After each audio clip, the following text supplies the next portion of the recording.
I pledge allegiance to the flag of the United States of America and to the republic for which it stands, one nation, under God, indivisible, with liberty and justice for all.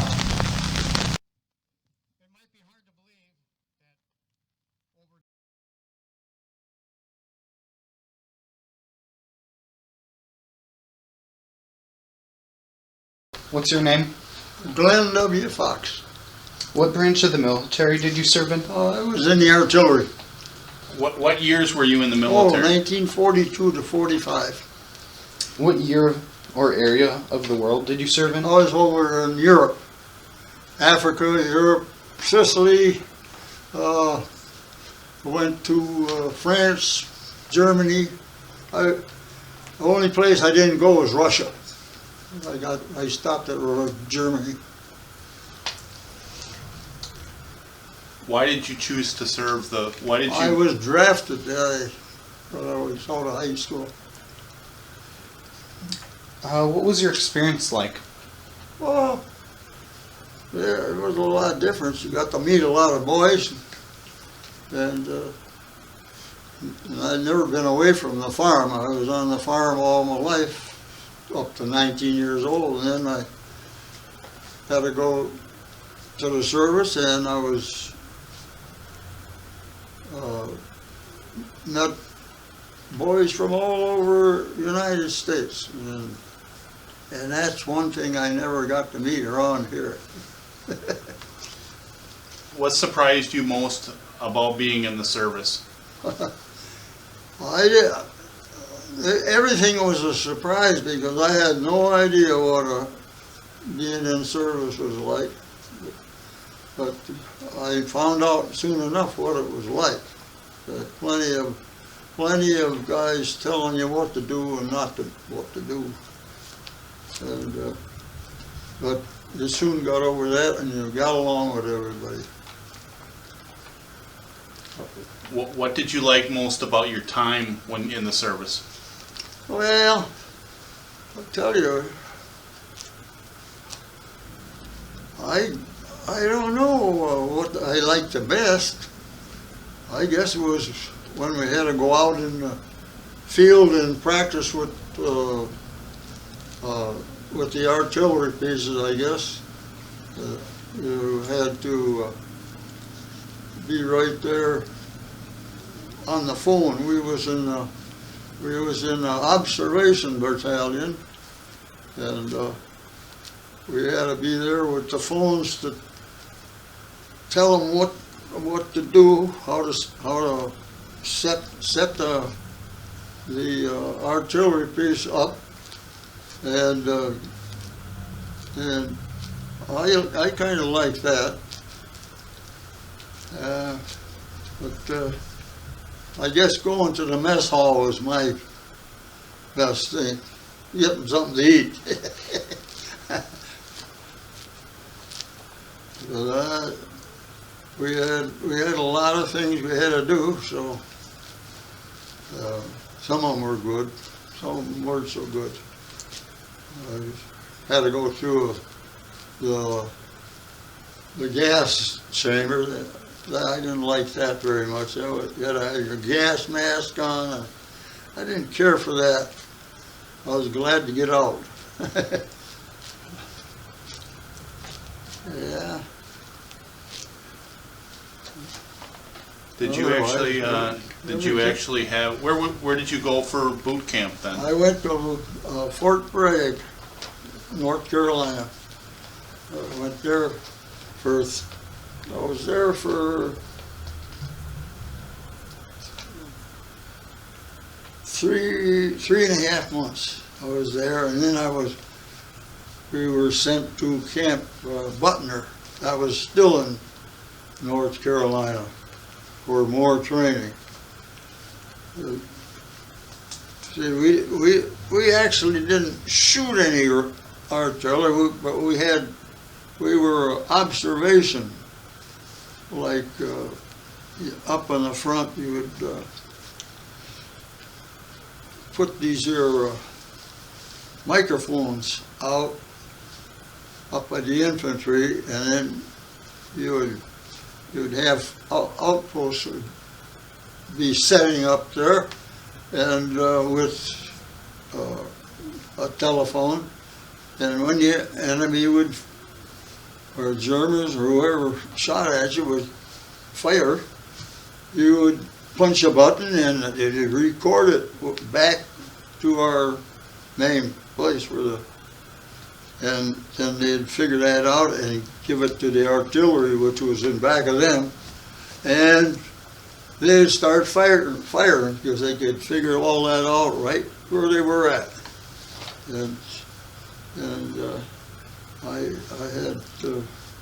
we had some good reports that we were pretty accurate.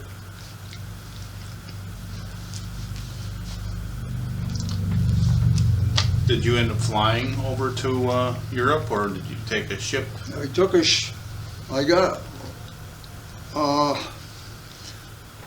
I was in Fort Butner for about till the 1st of April, I think. And we got on board a ship, and we was sent out of New York Harbor. There was, I don't know, there was a lot of ships. I couldn't tell you how many, but maybe estimate 40 or 50, all different kind of ships. Some were battleships, some were destroyers, some were just to protect all these other ships that were out. I don't know how many ships with troops on them, but ours had, I can't tell you, thousands of guys, a couple thousand or 2,000, I can't remember, but we was on one ship, and then there might have been 15, 20 other ships, and they were, this one was the one we was on was well, it was a luxury liner, and they took the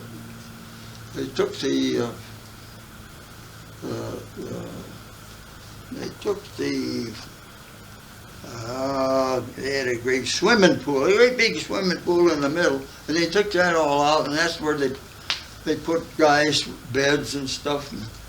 Okay.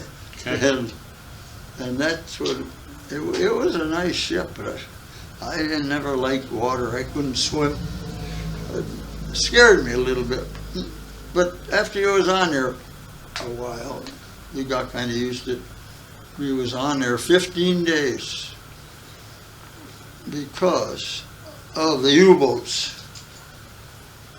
We had a zigzag this way and zigzag that. The whole fleet of us had a zigzag way all the way over to Africa. Oran, we landed at.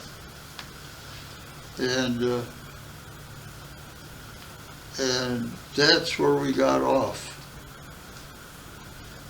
But for 15 days, we were zigzagging across that water, and you'd see nothing but water. So that was my first ship. I was on 2 or 3 other ones after that, but they weren't like that.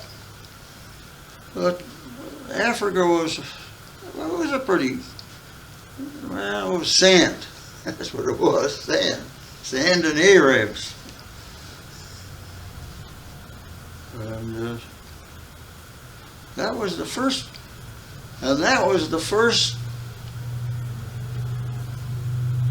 time that our armies, British and the American armies, was ever had a retreat in Africa. The only time. Okay. But they retreated, and in a week they got settled. You know, they regrouped and started back, and they pushed right through and right out of Africa. I pushed them right out of Africa. The British were there a long time. And then there was a lot of other guys, Americans, and well, there was French, but they pushed them out. And then it wasn't long after that they sent us, put us on a little old boat. It wasn't a boat. It was a.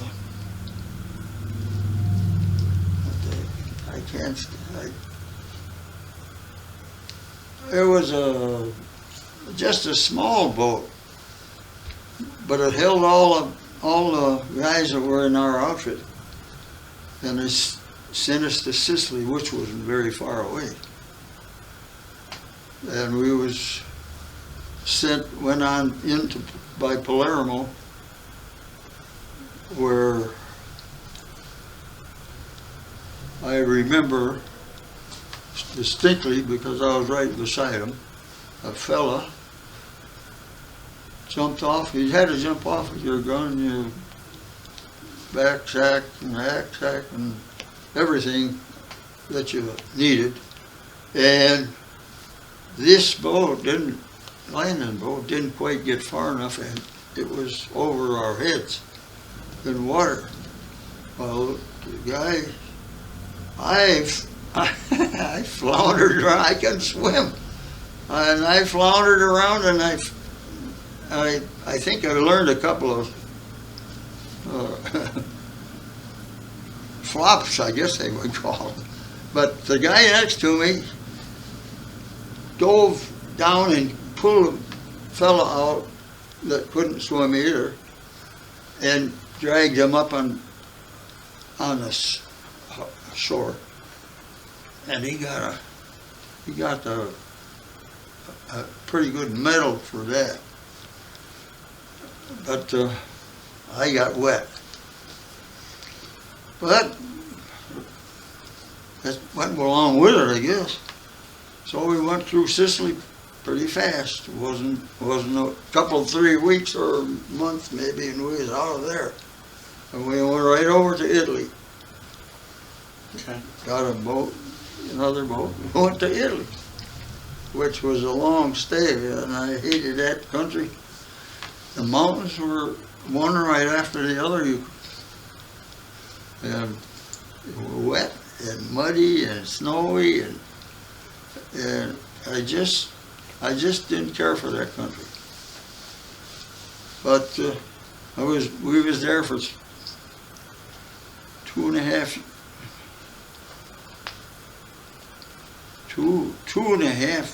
years or so, a year and a half or 2 years.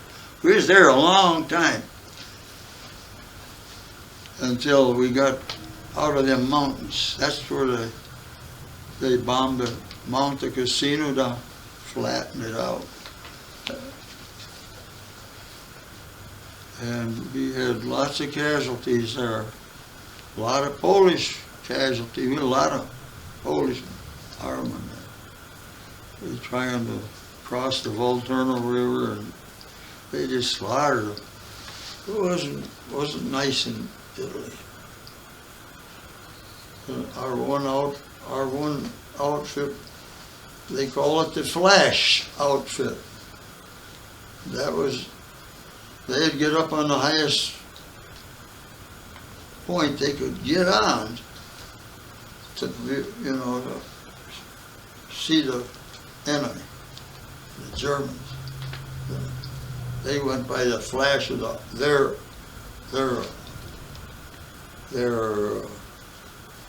artillery. They went by the flash. And they had to use donkeys to get their stuff up the mountain so they could get to their outpost.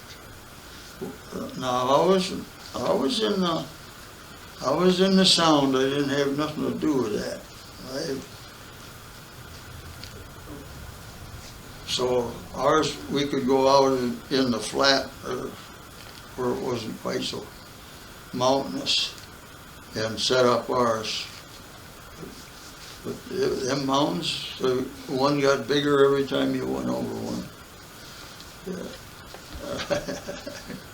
And then we went up to Rome and got through there. We got up as far as Florence, and they pulled us all off there, and they sent us over to southern France. That was after D-Day. 2, 4, 5 days, I don't know, after D-Day. And we went in southern France.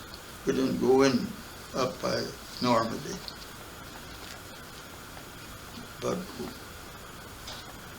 it wasn't bad down that way, because most of the fighting was up by Normandy. But went all the way up to Germany through southern France. We wasn't in the Battle of the Bulge. The Bulge was a little farther away in another sector. We was closer to Switzerland. Of course, you couldn't go to Switzerland; they wouldn't let you in there. So we got up to Germany, and I did get into Austria, but there wasn't no fighting much in there. It just, and then when I got up to, when the Russians met the Americans in Berlin and signed it, whatever they signed, then you were supposed to be able to go home when you got so many points. Well, most all the guys had 100 points. I had 102. They put me in there instead of sending me home like I wanted to go. So I was in there for a month, I guess, or 2. And then finally they got all the guys out that had enough points and put us on a ship and sent us home. Got on a little old, it was a Patrick Henry, a little one that bounced all over this. When you had to stand sentry on the ship, you had to stand by the door where they go out, and that little ship would be going like this, and the water would look out there and it'd be right up to the rail. And me not being a sailor, I didn't care for that. So, and it only took us 5 days to get home, I think, 4 or 5. Of course, we stopped at a couple of places. But I was glad to pull into Boston. I was glad to get there. And then when I got out through there, they sent me over to Camp Grant over there in Illinois. I guess it's in Illinois. Anyway, that's where I finally got out of the Army.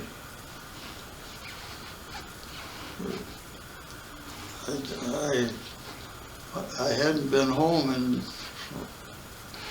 from 41 to 45. I hadn't been home. No furloughs, no nothing. But I sure was glad to get home. And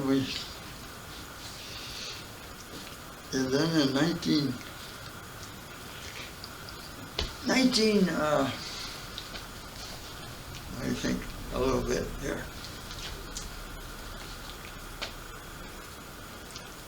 1980, 1981 or two, they started having a reunion for the guys that were in it. And they didn't get a hold of me the first year.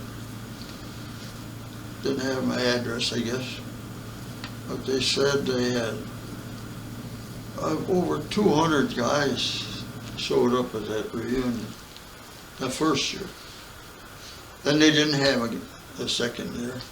The third year they got a hold of me and I went, but there was only 100 and something there then. But it was good to see all of them. Sure changed a lot of, from 45 to 82, they changed a lot. But I recognized a couple of guys. Yeah, well, we soon recognized after you told your name and stuff. But boy, then we went on for 22 years. We had a reunion every year because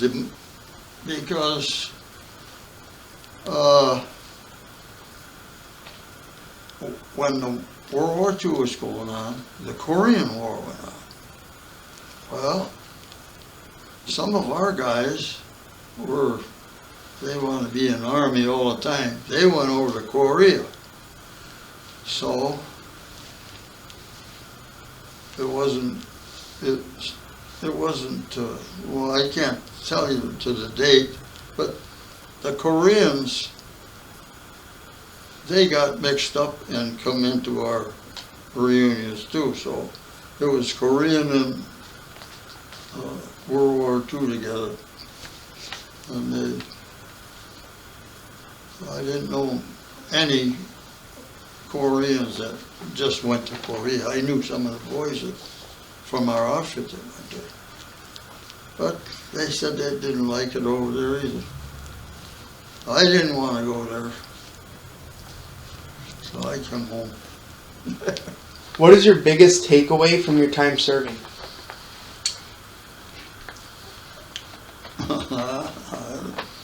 My biggest takeaway, I guess, I don't know. I was into the service so much I didn't think about what I would be doing, I don't think. Because every once in a while they'd have baseball, and I love baseball. But as far as anything else, I just went along with them, you know.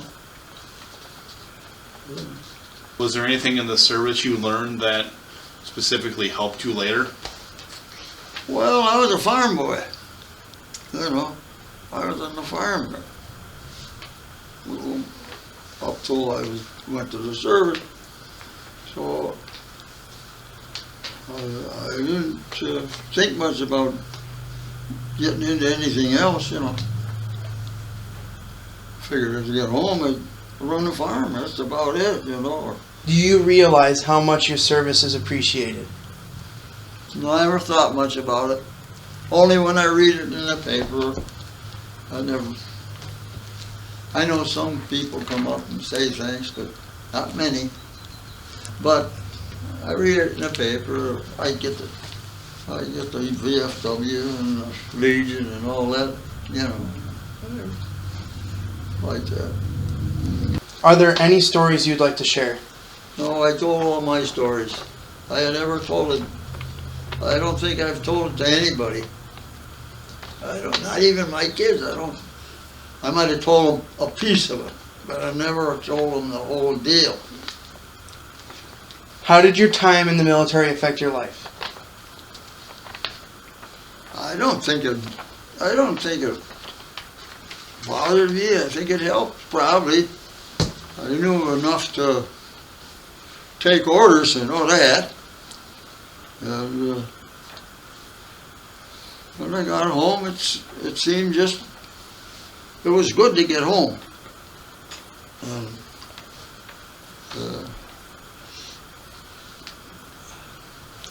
But it didn't change me much, I don't think.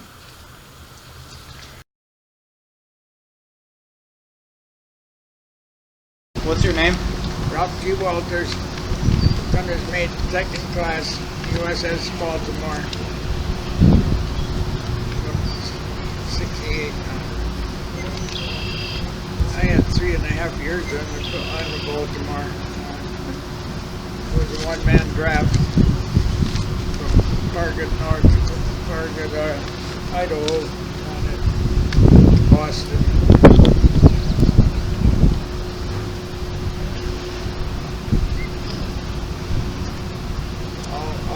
All my work were in the Pacific.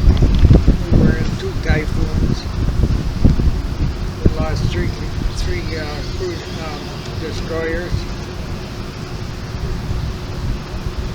All kinds of airplanes.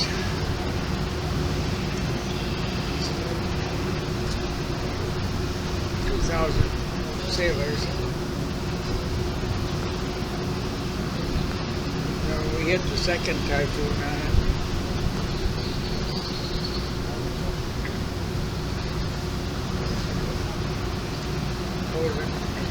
And the aircraft on it on the 5-inch 38.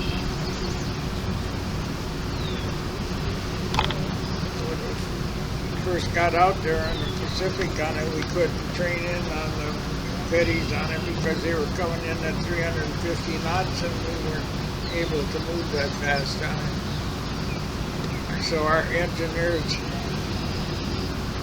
come up with a magnetic tip projectile that would explode it on it 50 feet from any magnetic field on it.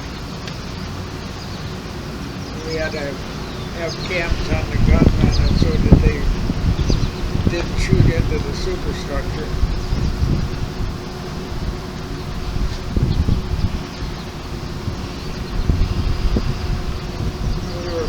As far south as you see the Southern Cross.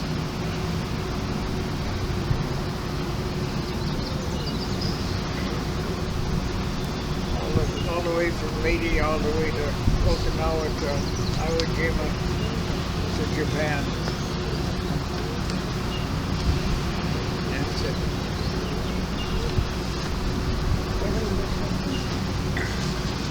Where did you go to boot camp at? Farragut, Idaho. They just started the camp up there on it when I was in. So we worked with pick and shovel for 6 weeks on it, making a grinder to march on it.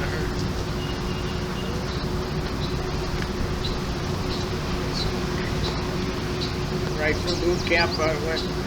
Well, there was 4 of us from Coleman on it. Chuck Seymour, Joe List, and Smokey Shout on it.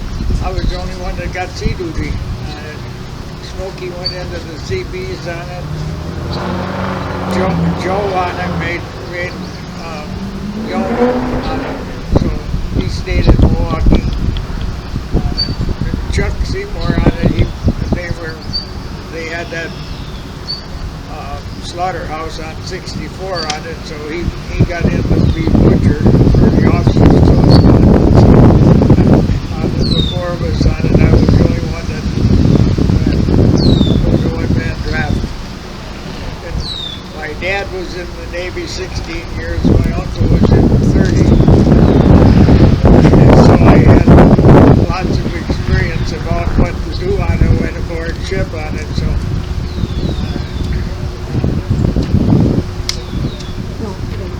What was your experience like?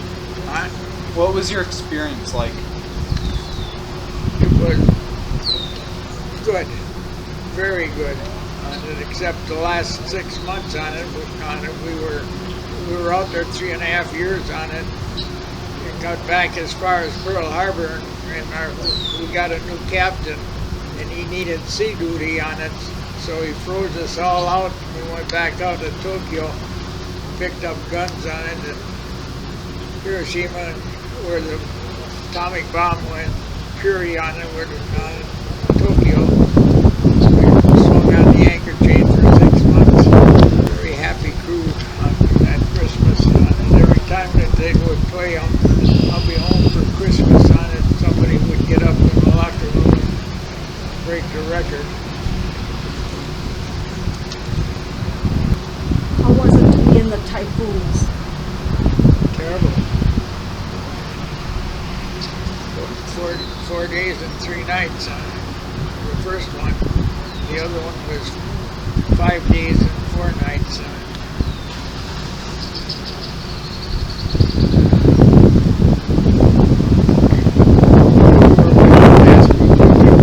the bomb out there too on it. Which bomb? The atomic bomb on the 18th of August. On the 21st on it, they dropped the second one. And on the 25th on it, they signed an armistice. Can you tell me about the story about the shellbacks? Yes, on it. I was a pollywog until we crossed the equator. We crossed the equator 3 or 4 times on it, but we never had an initiation until the last time that we went across it on it. So then we pulled out of cast group formation on it and spent 3 days on it, celebrating on it. It's the first day on it, the pollywogs fight the cellbacks. We made a mistake on it. We ganged up on our officer, our division officer, and he took charge of us on it on the day of the initiation on it, made sure that we got through the garbage tunnel and all that. And Walton, we were in on it, crawling your hands and knees on it, and everybody's swatting you.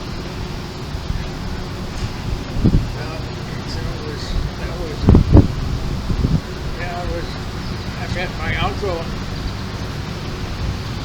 before the Battle of Salva Bay on it. And he was on the light cruiser Vincent on it.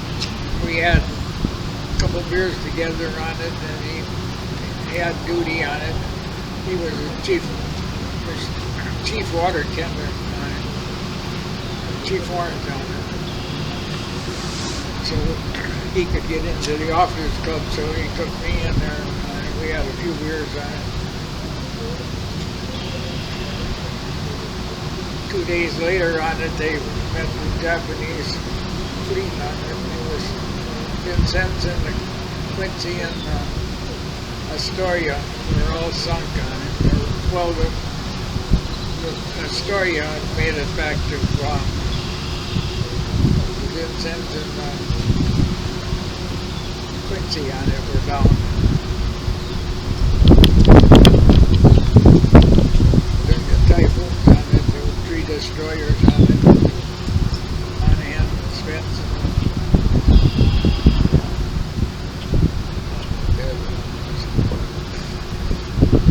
We picked up 25 survivors on it out of the 3 destroyers. Ourselves.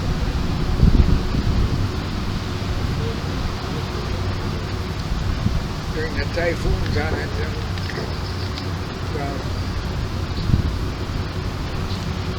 destroyers on it, and the light cruisers on it, all were on the inside of the task group on it.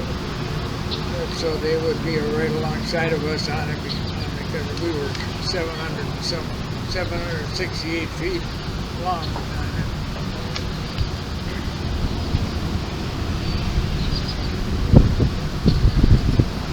Our bow was about 35, 40 feet out of water, and it washed a 40 millimeter quad up on the deck on the first time. It tore it right off on it.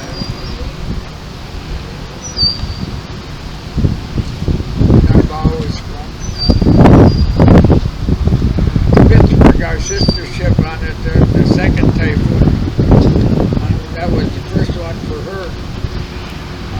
she lost 75 feet of her bow.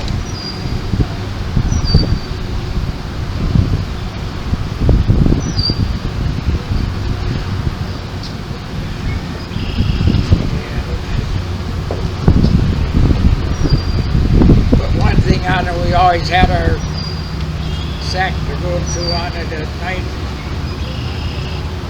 We had our meals with us. We didn't have any K rations or anything like that. Although during the typhoons on it, we didn't. They were all sandwiches.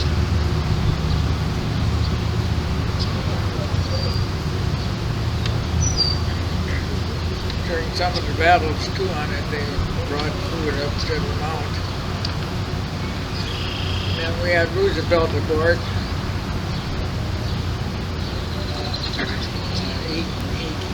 He was aboard just before the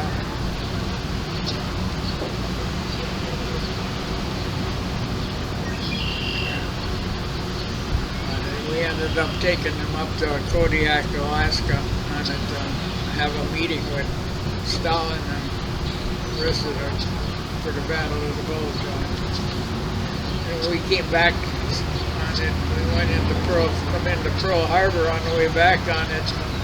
Our sister ship and our task group on it all had pictures of on it, big banners up there on it.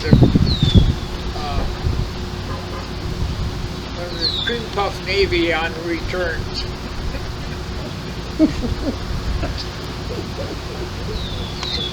Because we were gone for 45 days out of the forward area. So, the Boston on it was another sister ship about it. We were the first one, then come to Boston, and then come to Pittsburgh. All the same size, all the same plan cruisers, heavy cruisers. When Boston first came out, they anchored alongside of us on it. And we had to get up steam on it after about 4 hours on it.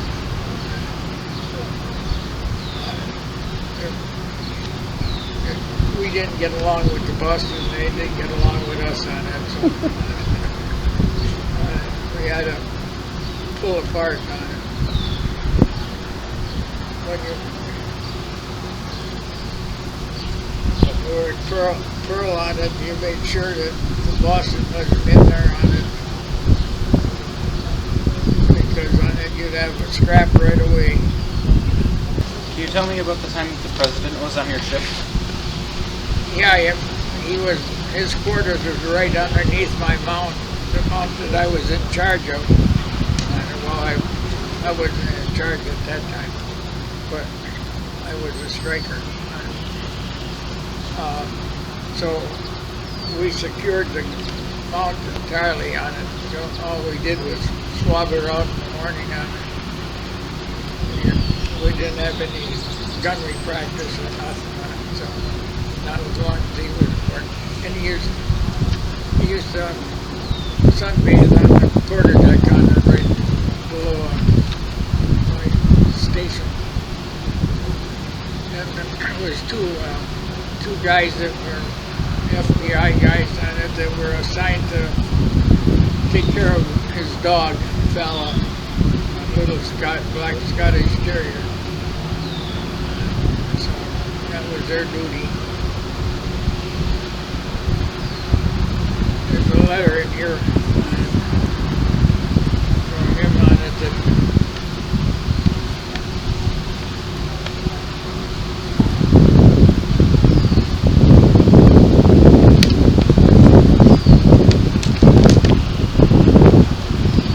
shipmates, I came here this afternoon to say goodbye to you, man.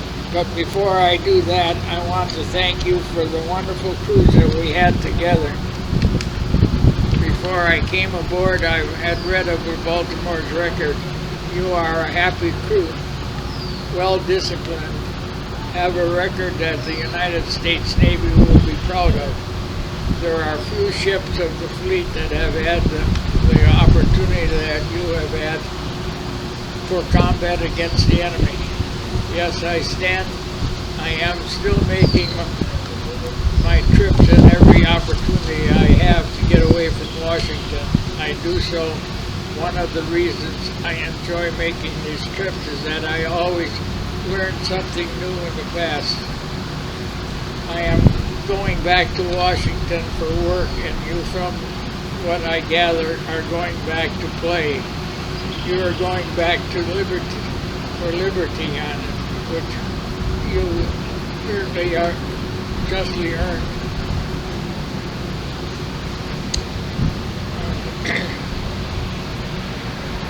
Good. I wish you all health and happiness, long life, and say now goodbye and good luck. FDR. And did everyone in the crew have a copy of that? I don't know on it because I belong to the cruisers on it. And this came from the cruisers. I don't know if this wasn't made for the Baltimore. They just picked the ship on it, and it happened to be out the Baltimore that had it. And they run a history on it.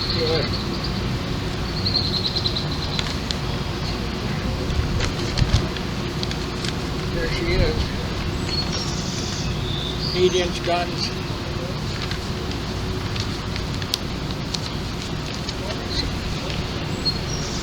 My dad was on the very first Baltimore in 1921.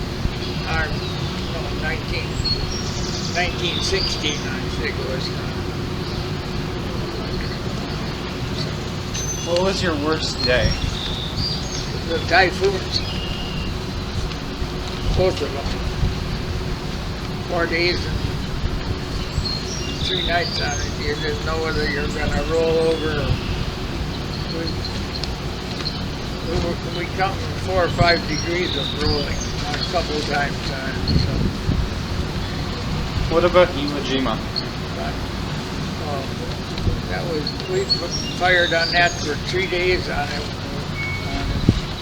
Those poor Marines on it, they were in water up to their waist when the Japs came out of the hills, out of the tunnels on it.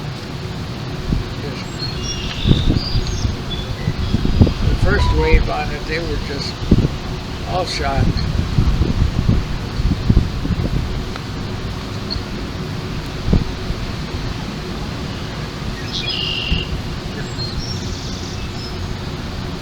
When we were firing on it, the Wisconsin and the Iowa were shooting over the top of us with 16-inch guns on it. We were shooting with 8-inch guns on it. The light cruisers were shooting with 6-inch guns on it. That island should have been sunk on it.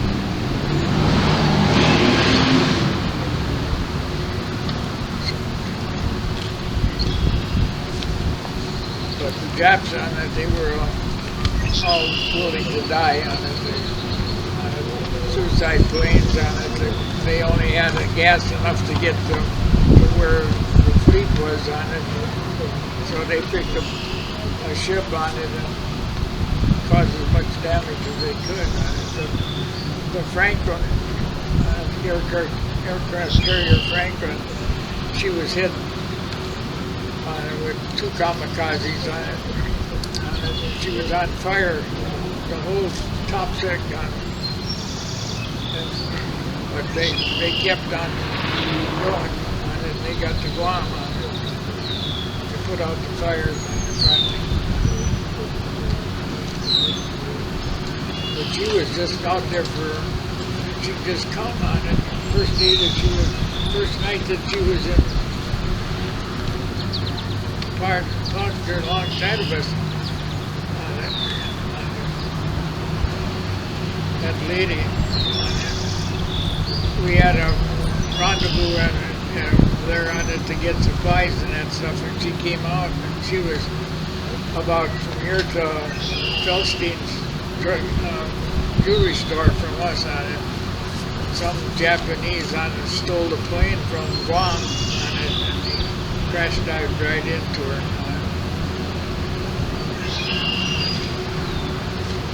So she was hit there on it. She went back to Guam on it, got repaired on it. She come back with us on it when we went into East China Sea.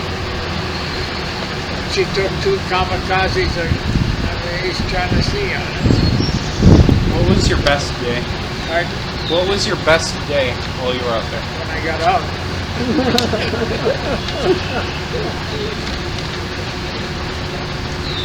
Oh, I don't know. I don't remember. There was nights that we were down in way south on it, in the Pacific on it, at night on it for night guard with duty on it. And we had this Irishman on it. He had the most beautiful tenor voice on it, and he was an Irishman on it, and he'd sing us the lullabies on it, the Irish lullabies on it, Tour Laura, Laura. Oh, it was looking up and you see the Southern Cross on it. Of course, we were laying on the deck on it, underneath the mountain.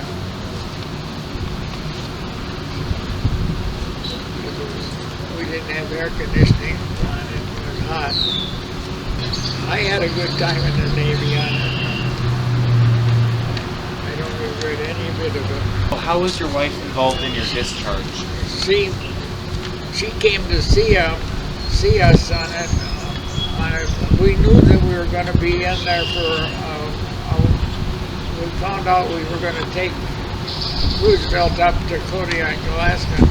So she came to Mare Island, got a job on it as a clerk. So she was working at the Navy base on it, and then on it because I had my wife there, I didn't have to stay aboard on it. So we lived in a closet on the base for 12 or 15 days on it. She typed out my discharge when we came back on it.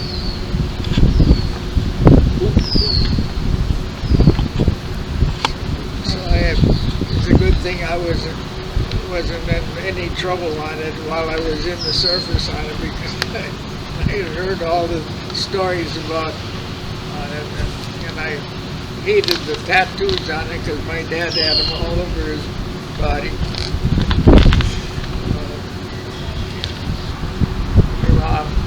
Was a good girl. Navy brat.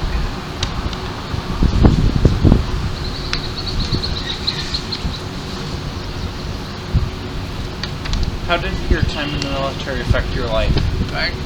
How did your time in the It military? taught me how to get along with people on it, and I don't have a college degree on it, and I made a go, but last company that I worked for 20 years on it, they had enough trust in me on it to let me buy the land, build a building, and hired a crew and trained them. I was there 20 years on it. Hi, Whitey. And then my son too, and her brother was in the Navy on it, Jeff was on it.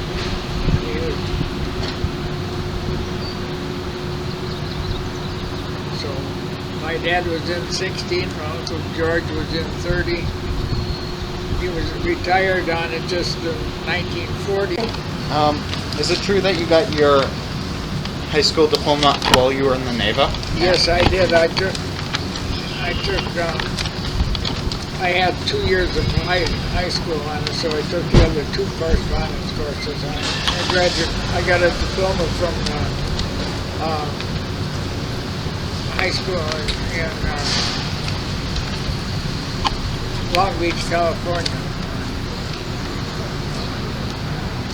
I went to high school on it, where the same place that Nitke went to in Chicago.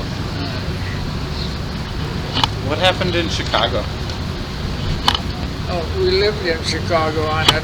I was only 6 months old on it when my dad got,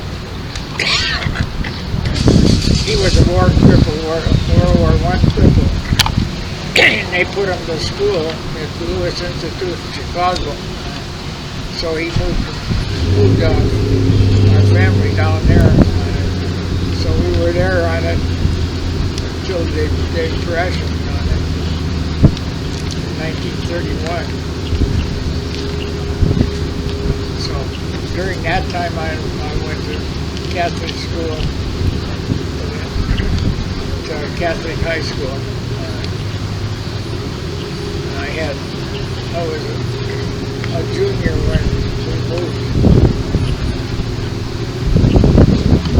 And I took a correspondence course on it during the 3 years that I was there in the Navy.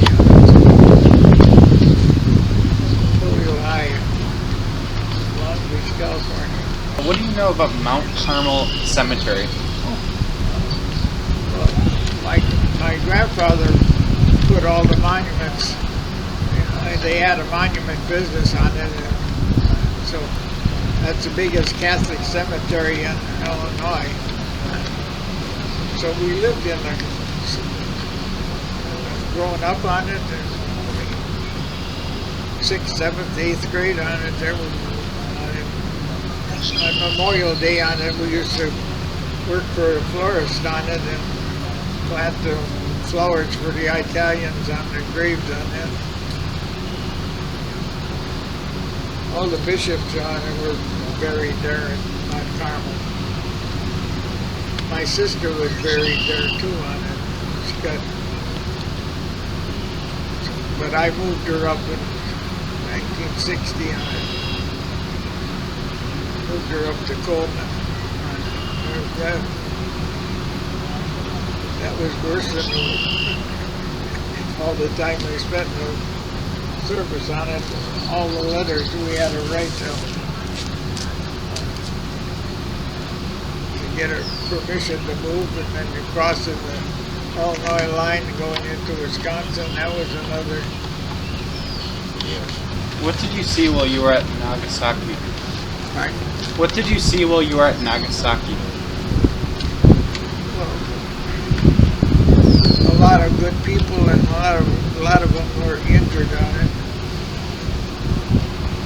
We were picking up the guns in the shore patrol. We saw what damage on it that the atomic bomb did at both at Nagasaki and at Curie. We were both places.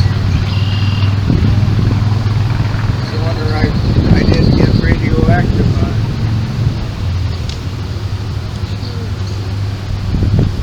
I don't think anybody aboard that I know of on it. And we went to a reunion of all the reunion of Baltimore on it from all the while, ever since it was out. How did you find out that the war ended? Toby Rose on it told us. She was on the radio on it. She said we wouldn't go, our fleet wouldn't get into the East China Sea too on it, but we went through the channel there. No trouble at all.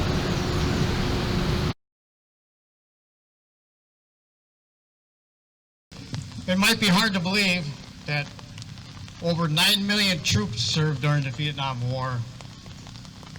They put on the uniform fiercely to do their job.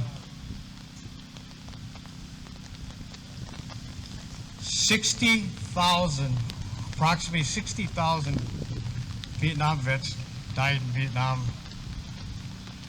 A little over 1,000 of them from Wisconsin. There's 58,267 names on the Vietnam Wall. It might be hard to believe, but the Vietnam War was fought mostly by kids. The average age was 18 and 19 years old that went to war. 8,283 were just 19 years of old. 33,103 were 18 years old. 12 were 17 years of age. 5 were 16 years of age. One fella, Dan Bullock, was 15 years old. 997 were killed on the first day in Vietnam. 1,448 died on their last day in Vietnam. 31 sets of brothers are on the wall. 8 women tending to the wounded died in Vietnam. The most casualties was in January 31st, 1968, was 245. The most casualties for 1 month in Vietnam was May 1968, was 2,415. Since the war in Afghanistan and Iraq, 121 Wisconsin troops have died. From 2003 to present, 92 in Iraq, 29 in Afghanistan, 83 Army, 33 Marines, 3 Air Force, and 2 Navy, 6 from Kenosha County.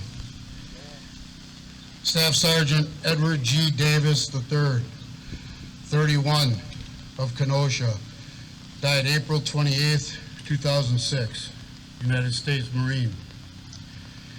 PFC Eric D. Clark, 22 of Pleasant Prairie, died May 11th, 2006, United States Army. PFC Timothy R. Habeson, 23, died January 7th, 2008, United States Army. Corporal Richard Nelson, 23, died April 14th, 2008, United States Marine.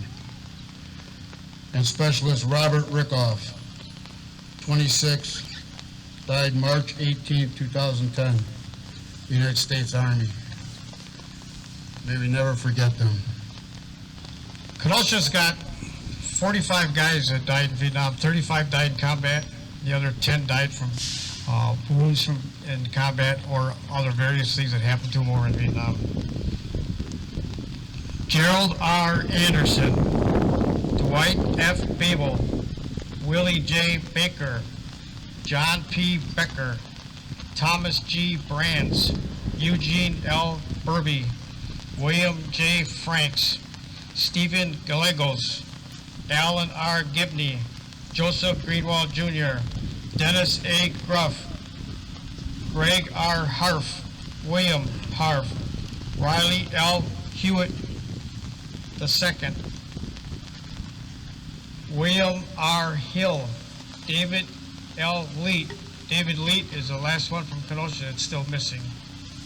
Jerome D. Labino, Lawrence A. Luciani, Terry B. Lund, James E. Lynn, David T. Maddox, Joel A. Matusik, Raymond E. Malalan, James S. Mitchell, Edward A. Morrison, Cecil J. Moser, George D. Novakovic, Daniel G. Patrick, Robert W. Peck, Darwin S. Peterson, Raymond D. Robinson,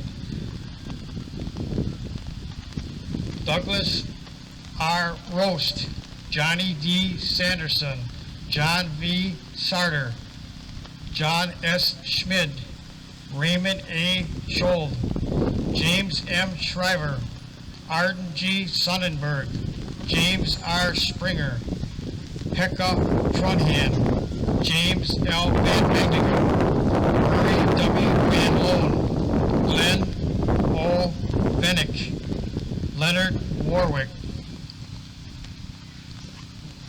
Ricky Whitehead. We have a moment of silence for all our brothers and sisters not with us.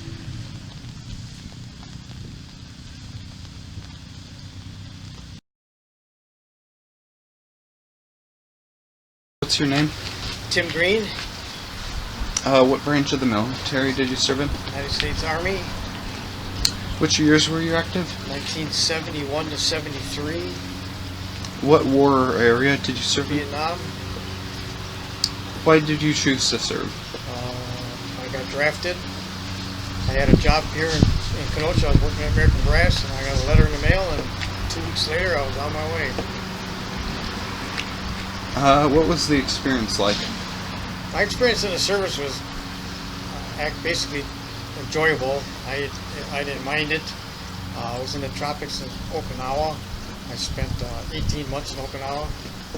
Spent my whole time in the military service, except for my basic training, advanced training, and then I went overseas. I spent my whole time there. I was supposed to be going to Vietnam. There was 15 of us that had special training, and then they sent us out to California waiting for orders, and then they sent us to Okinawa TDY, which was temporary duty. We were supposed to be there from 3 to 6 months, and we were sending a bunch of supplies to Vietnam. We were supposed to be following this stuff over there, and I just kept on extending it, and I ended up spending 18 months there shipping supplies to Vietnam. What surprised you most about your service? It was hard. Getting up early every day. It was long hours on the base. The people were pretty nice. Most of the Okinawan people were pretty nice. We had a lot of riots. Every time the B-52 bombers come over to Canadian Air Force Base, they protested that because they didn't want the bombers there because they figured they were being part of the war and stuff. And Okinawa belonged to the United States up until 1972. May of 1972, they had what they called the reversion. They gave the island back to Japan. Then the Japanese came in there, and things changed a lot. They had martial law. We couldn't be on the streets after night, and things really got tough after that. What did you most like about your service? I enjoyed it. Not that I wanted to be drafted and go overseas. It was extremely hot, usually over 100 every day. High humidity. You're just in a little rock floating in the water, and bugs are bad. Mosquitoes are every day. It didn't go away like we have in the winter here. They don't have that. That part was bad. We did have some trouble with the people in the ring. Like I said, they would riot a lot, and we have to be confined to the base because they had their reasons, and I can understand it more now than I did back then and everything. But we are off time. We go swimming in the China Sea and everything, and it was really, the water was crystal clear. It was very enjoyable. I did have a chance to go through some of the tunnels from World War II, looking for artifacts, and I found boots and old radios and machine guns and stuff, and everything was still left from the war and everything. That was a good experience. What did you most dislike about your time serving? Probably the weather. You wouldn't believe how extremely hot. Lay in bed at night, sweating all night long. You get down maybe 95 at night and everything. And during the day it got hotter. It was just not living in that climate every day and everything. That was hard. I left here in October before it got cold. And I spent 18 months over there, and I came back in March. And landed actually California, then I stopped in Colorado on the way, layover, and it was snowing out, and then that started the difference. I didn't see snowfall in 2 years, and everything. What was your biggest takeaway? Well, probably leave. I had a job here, I was married, and just packing your bags and leaving. One day you're here, and the next day you're gone.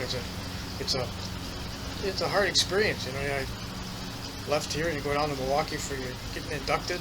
Got done going through your induction. They took us right to Milwaukee Airport, put me on a plane, sent me to Fort Campbell, Kentucky the same day, and then did my basic training there, and then went to Virginia for my advanced training, and I was home for 10 days in between, and I left for overseas. That's the only time I had off the whole time I was in the military, was 10 days. Do you realize how much your service is appreciated? More probably today than I did back then. Back then you probably didn't really want to get drafted, and everything that. I got to meet a lot of guys. I still see a lot of the guys. I just went back last year for another Army reunion with some of the guys. Some of the guys are gone already. and I still see the guys. I got a good group here in Kenosha with us. The Kenosha Area Vietnam vets and everything we belong to. The camaraderie between all of us and everything. It's a good experience. What is one thing you wish you could tell people? You don't know how good you have it here in the United States. We can talk and say what we want here and everything. Our freedom we have here. You go to foreign countries, you don't have that. Those people lived so poor. They lived in grass shacks, dirt floors. They didn't have bathrooms. They just go outside, go to the bathroom and everything that. And I watched them. The people, they'd catch fish and just cut them open and eat them raw, and snails off the rocks and everything. And they didn't cook anything. They warmed their rice up, but the rest of the stuff they eat raw and everything. And how they lived and everything. You just can't believe how bad it was for their living conditions, but to them it was okay. But coming from America to there, it was just unbelievable to see how bad it was. Are there any stories you would like to share? The biggest thing I have to say is you don't know how good we have it here. Our freedoms. They don't have it in these foreign countries. It's sad that they can't say what they want. How good we have it. They didn't have stores like we have it. They would go try to buy a fish off the market and stuff and everything. You just can't believe how it is for those people to live like that, and that was normal for them. But we got it good here in the United States. Basic training is hard. It's not easy. Our Army was tough, and fortunately, I was a wrestler in high school. I was in good shape. I was in the top of my class when I graduated and everything that, for being physically in shape and stuff and everything that. And that, I think that helped me a lot, because a lot of guys didn't make it. It was tough. Okay. Thank you. Thank you. So what's your name? Keith Wynstra. What branch of the military did you I serve? was in the Air Force. How many years were you active in it? I was in the Air Force for 4 years. I went in 1968. I got out in 1972. Which war or war? I was in the Vietnam War. Why did you choose to serve? I'm an American. You need to protect, do what you can for your country. I didn't want to. When I was in high school, the Vietnam War was going on. You hear about all these people dying. The last thing I wanted to do, but deep down, you got to. And I did. And it turned out, okay. I learned a lot. And I think I needed it at that time. So, I only spent 1 year in the war. And then I spent two years, a little bit more than 2 years in Europe. I lived in Belgium and Holland. So it really wasn't all that bad after. But the first year was a tough one. What was your experience like as a whole? I was law enforcement and security. When I first entered the military, my first assignment was in Duluth, Minnesota, believe it or not, at a Bullmark missile site. And we would travel and go from their little detachment, we had a few people, to the missile site and stay there for 3 days and then come home. But in Duluth, I was there for the winter time. So Duluth, Minnesota, you don't get inches of snow like we have here, it's feet. And with these great big huge Oshkosh trucks, snowplows, we get stuck on the roadways trying to get out. And there was 9 of us people at that detachment. 8 of us volunteered for Vietnam. I said, we got to get out of here. Anywhere is better than Duluth, Minnesota in the wintertime. And I went to Vietnam. Still law enforcement, security. My first job was at a little gate that comes in where you come onto the base. And the Vietnamese, when you come on the base, we'd have to check for everything, make sure they're... And I thought that was a lot of responsibility. What if one of these young girls has some sort of a bomb or whatever on her? and hurts Americans, and I don't want that responsibility. I went to the security part. Now, I was on a base called Cameron Bay. It was actually what they call an R&R center, rest and recuperation. You would fly into Cameron Bay, get your stuff together, and then they take you out into wherever they want you to go and you do your duty. There's a large hospital there. If you got hurt, they would bring you back to that hospital. I guarded that hospital, and I guarded the ammo dump, they call it, where they had the napalm, the 10,000 pound bombs. They had everything there. And I was one of the guys that guarded that. Cameron Bay was a peninsula in the Vietnam country. And we're connected to the mainland. It was 3 kilometers wide. I guess I gotta call that a good 1.5 miles wide. There was 6 of us. We had a 0.5 kilometer. We had a guard. And it was all jungle.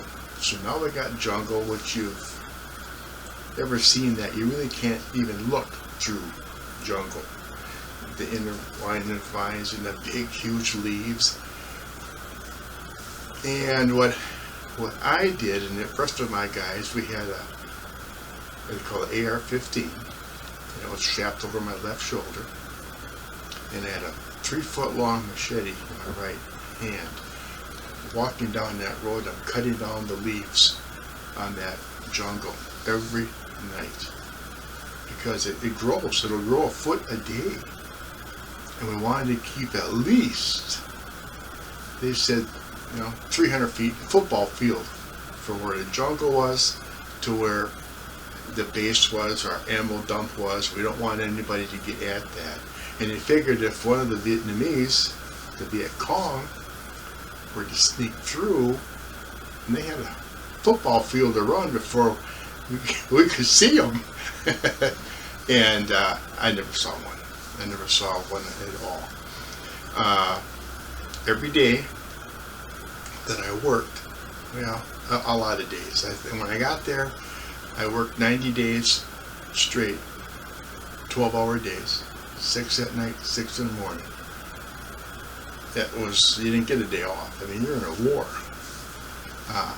Every day, there's helicopters above us, and it was like it's raining. And we just figured, Well, that was what they call Agent Orange. It's a defoliant. It's that stuff that the Roundup we have around here, but it's like 1,000,000 times stronger than that Roundup. They call it Agent Orange because it was orange in color. They had to color it because they didn't want to get it mixed up with anything that's good. And you're always wet all the time. And that was the worst part of my career, is my health now is very poor because of the Agent Orange getting onto me, going through the skin, and it's causing my eyes to go bad, going blind, the diabetes, other health problems. But every day you're out there doing what you got to do. When I was in Vietnam for just 6 months, then one of my supervisors come by and says, well, if you live another 6 months, you can go anywhere you want to go in the world. So I asked if I can go to the Netherlands, Holland, because that's where my grandma and grandpa are from. I couldn't get there, but I got Belgium, which is right next to it. When I left and went to Belgium, which was right at the line of the Netherlands and the Belgium, I was in Kleinbrogel, Belgium. It was an Air Force base. The Belgiques had the jets. We as Americans owned the nuclear bombs. So we had the guys that maintained the bombs and guys like me that protected them on the jets. So I guarded those jets 8 hours a day. And then I went to the same thing up in the Netherlands, went to their Air Force base, And same thing, their jets, our bombs. And I did that for a little over 2 years. Then, that was all, it was okay. And then it come time, do I want to leave the military or not? I didn't really get a big kick out of it, but I said, I want to go. I always wanted to be a Wisconsin State Trooper. I contacted my mom. She contacted a senator in town and had the application sent to me into Belgium. I took it. I was accepted. And I got a 90-day early out from the military to start the State Patrol Academy. Did that for 30 years. And now, here I am. Time goes by quickly. So, What surprised you most about the service? I don't know if I had a surprise. The physical. But you had to be physically fit. And when the military says jump, you jump. And you do whatever they say. And sometimes it was strenuous. No, they did nothing to hurt me. They did nothing to make my life miserable. But you have to be on the ball, know what you're doing. You have to be aware of your surroundings and know exactly what's going on so you don't hurt yourself or others. And that's the only big thing. It's not, the State Patrol was much, much stricter than the military. But we did what we had to do. I'm not a hero, but I did everything they asked me to do, and I think that's why I'm here today. I did not be a hot dogger or figure I'm going to conquer everything. No, you just follow orders. And that's why nowadays, we have a big, big problem now. When we left the military, that was the thing everybody hated. They hated you. I never got a thank you. Nothing. Still affects me. Welcome home. Never got that. People yelling at you, baby killers, this or that, just a bunch of what I call the real weak-minded people. A lot of them right now are in California. That's the attitude they have there. But you did what you had to do, and I'm proud of that. But when the military people left the military, they go to a job someplace, and they say, well, you military? They hire you. Because you know how to follow orders. They say, do something. You did it. And then when you get done, you say, why did I have to do that? Well, because. And I think you, being where you're at now with the Scouts, is the same attitude. You have some sort of an order or a command to do, you do it. Then figure it out later why you had to do that. Nowadays, it's not that way. Nowadays, you want to get into law enforcement or whatever, you got to have 2 years of college. Just because people don't know how to follow any kind of instructions, they don't know how to spell, they don't know how to do anything properly. Where we learned that in high school, and nowadays I think it's failing society. And you can say I'm a believer in the military. I don't care whether you want to go full-time and live it, make it your career, you want to go as a reserve, anything, some sort of organization that will guide you along. Well, a year, 2, then you're all set. Go on your own. I don't feel bad about it at all. Glad I did. What did you most love about the military? You acquired friends for life. We have acquaintances that we know in this town, or you have acquaintances that you may have at school. But when you have a friend in the military, that friend is for life. And I think you're in the same situation now with you being in the Scouts. These are people that you trust your life with. And maybe just minor little thing, or it could be something great. But the military teaches you to be that way, and that's a good thing. You only can do it so long. You might get out and be on your own, but deep down you still have that in you, that if your friend needs it, go. Then I left and went into law enforcement. I've always been a law enforcement person. I don't do anything silly or out of the way. But my main concern with law enforcement is first aid. I give a lot of first aid. I saved not a lot of lives, but there's 3 different people that would have been dead if I wasn't there doing stuff. Stopping the bleeding, giving CPR. Those are rewarding things that I got from the military and from the state patrol. You don't have to be the big hero on all over the place, but just do what you need to do to help your friends. The military taught you that. Don't be afraid to back down. If you try and you fail, well, that's life. If you don't try at all, you're a loser, and we don't want you around. And that is a good thing to think of for everything you do in life. Try. Be honest and try hard. And you'd be surprised how good we can do with getting rid of the fear and just do it. So, and now I don't have to do that. I'm relying on you now to help me. I did all that already. What did you most hate about the military? Lines. You had to wait in line for everything. You have a lot of people. You know,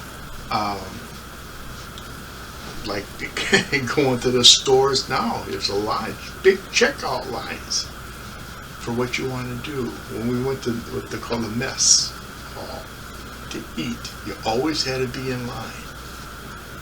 Always stood at attention.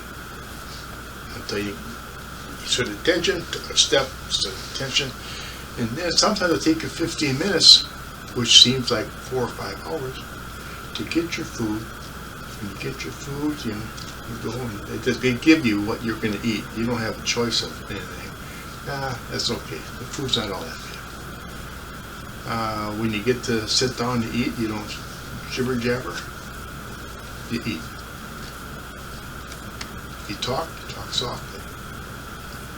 It was hard to do that for a while. Then after you did that a little bit, now it's a common thing. Now I like being quiet. I don't need to be yelling and screaming and trying to brag about this or that. No, just be yourself. But waiting in line, I don't like that. If we went to a restaurant now and they get there and they say, well, it'll take 10 minutes before we can sit you, I'll leave. There's too many restaurants in this town for me to wait in line and go sit down and eat. You know, I go to get gas in my car. I look out there, there's a couple people, all kinds of cars there. I'll leave. I'll come back some other time. I don't want to wait in line. That's the worst thing. That's it. What was your biggest takeaway from the military? I don't think I had anything taken away. I learned a lot. I matured a lot. Leaving your family, I think that was it. You know, I just turned 18. And I'm gone. I never was away from the family for a week or 2. You know, I never did that. Now I'm 19. I'm in the war. But when I got back from the war, we could drink when we were over in Vietnam. You know, the military lets you drink. I never drank a whole lot, but I could if I wanted to. And I come home here. I grew up in Racine, and I went there, and I couldn't even go buy a beer. You're not mature enough to have a beer. And I just spent the whole year in the war. Not mature enough to have a beer in Wisconsin. That bothers me, and it still does. Now I think you should be at least 45 or 50 before you're eligible to have any alcohol. We would not have half the troubles we have around in society if they were mature and not drink to excess. But that was it, just being taken away from your home. And then after 4 or 5 months, okay, you're writing letters back and forth, everything is fine, you know. You tell them what you did. And I was sort of I was never a rowdy person, but you could I bought a big stereo And it's a reel-to-reel stereo. If you've ever seen those, 7-inch reel. And it would play for 8 hours. And it was called, a TIAC was the name of it, but it had sound on sound. When we knew, we have intelligence saying we're going to get a rocket attack. What's going to happen? And, okay, so when I went to work, I turned on the stereo, my tape recorder, and went to work. And I was so far out in the jungle, they weren't worried about us. They were worried about the base where I was at. They wanted to destroy the runway so the airplanes couldn't fly. And then we get a couple of rockets come in. Well, then, to the next week or so, I would tape a letter home to my mom and dad on the other half of the tape. So, everything is fine, Mom, you know. We hear all the noise of rockets landing. And that, I really shouldn't have done that. But I got a kick out of it. They thought I was really involved with a lot of nasty stuff. But that's my act of defiance when I was over there. Otherwise, there's nothing to do. You work. Where I was at was all white sand. All white sand. Everywhere you wanted to go. And it's hot sand. You just can't. You always had to have long pants on, your combat boots. They had a lot of little snakes coming around there. You had to be careful they wouldn't bite you.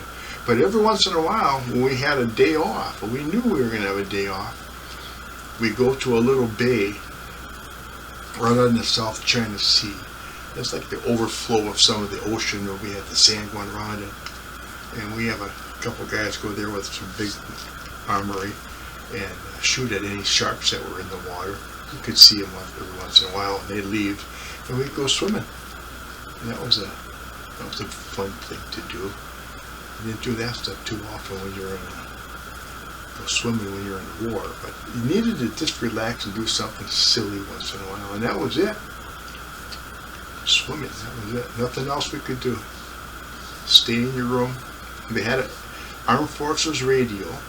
We could listen to the radio station, and they had a lot of the music that I listened to when I was home here.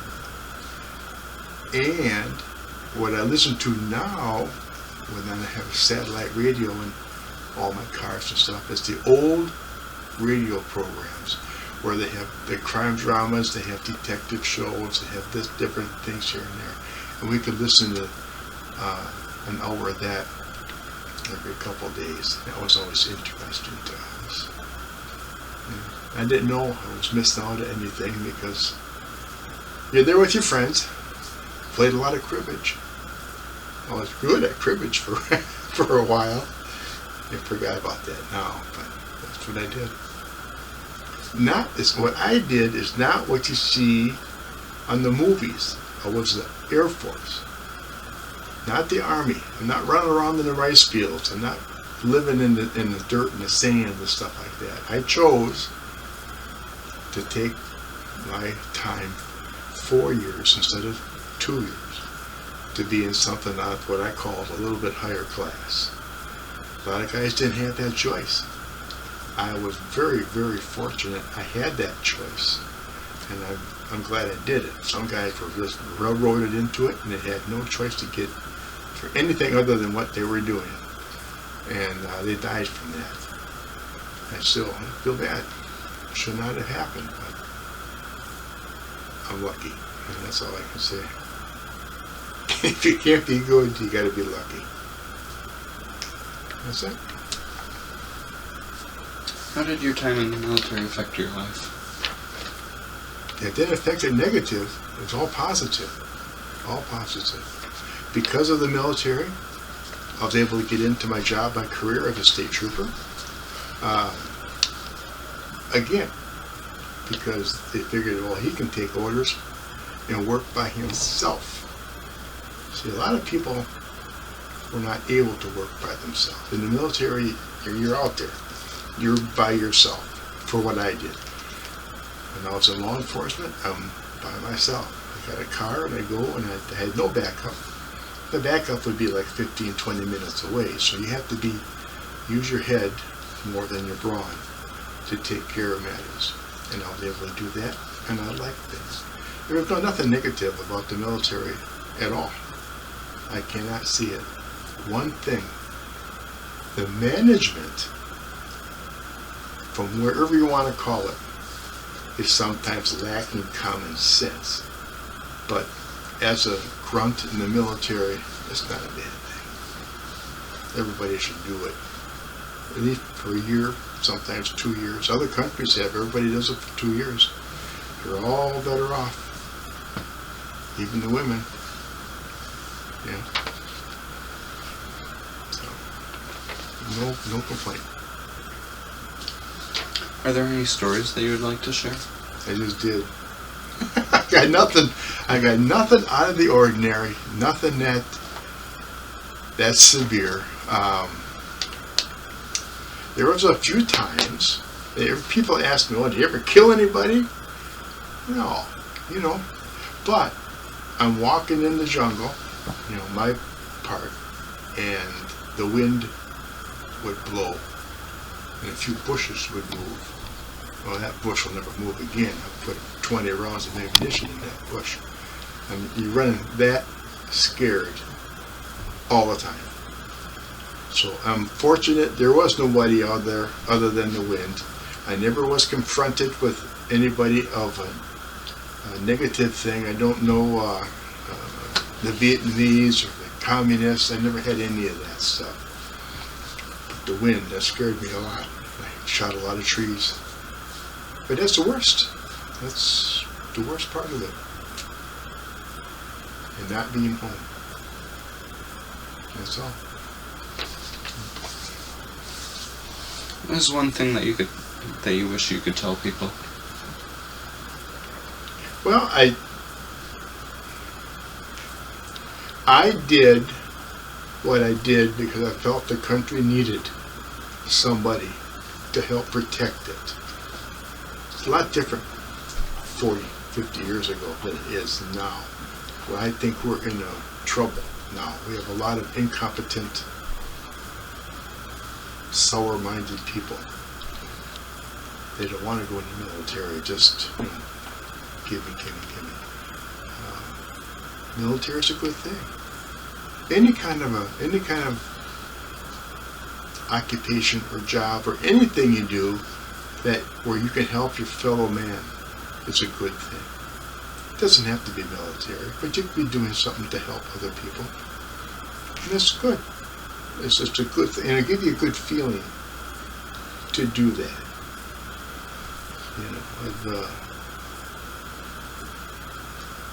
I always open the doors for some of these older people. A lot of the older gentlemen. I walk with a cane. You don't see me with a cane here, but I have a cane in all my cars. But I get a little lightheaded, and I fall over a lot, and that all has to do with the Agent Orange problem. My health is deteriorating faster than it should. But other people have the same problem as I do, so if I see them, I help them too. Either walk next to them, talk to them, open the door. Those are things you just do, just to help people. And in turn, I'm sure somebody will come by and help me when I need it. That's important to me too, knowing that somebody will do that. Who? I don't know. Maybe it's you.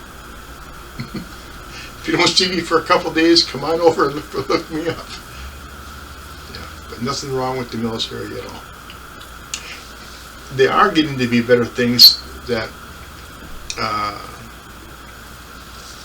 the veterans groups and whatever, they're getting more active. I don't go to them much. I didn't go for a while because it's all World War II. It's their time. They're in their 90s. So it's their time to let them be together and talk. Now it's the Korean War people, because there's not that many World War II people left. It's their time. So in a couple years, when they get to be at a part where they can't get around, us Vietnam people will be able to get together and talk about stuff. But you need camaraderie, and you take it when you can get it. Sometimes you don't get it that often.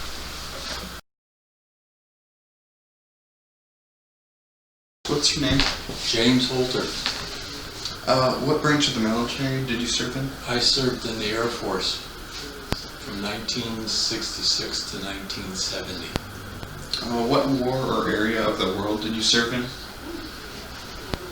My first year in the service was at Chinook Air Force Base in training. The second year was at K.I. Sawyer Air Force Base in Upper Michigan.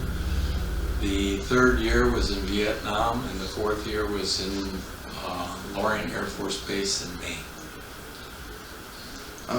Why did you choose to serve? Why did I choose this? I was in the era where you must serve. Oh. You were drafted. The choice was, do I want to wait to be drafted, or did I want to volunteer for a service?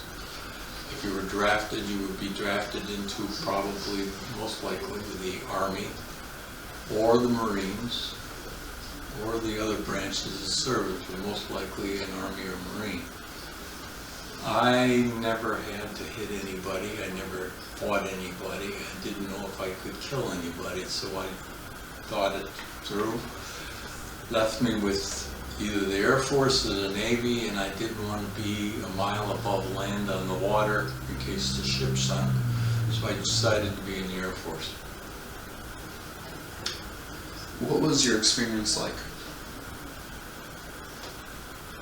My experience at each of the different places, when I was in tech school, I was waiting for the class to begin for about 26 weeks, and then they came and said that it wasn't going to be held. I got my second choice as an automatic flight control specialist. That was going to classes, and it was very interesting because we had many lively discussions amongst ourselves. The next year with the K.I. Sawyer, I got there in the year, and they almost guaranteed me verbally I would never leave. I got married, and we lived up there for a few months, and then I got orders to go to Vietnam. When I went to Vietnam, it was, I won't say it was boring.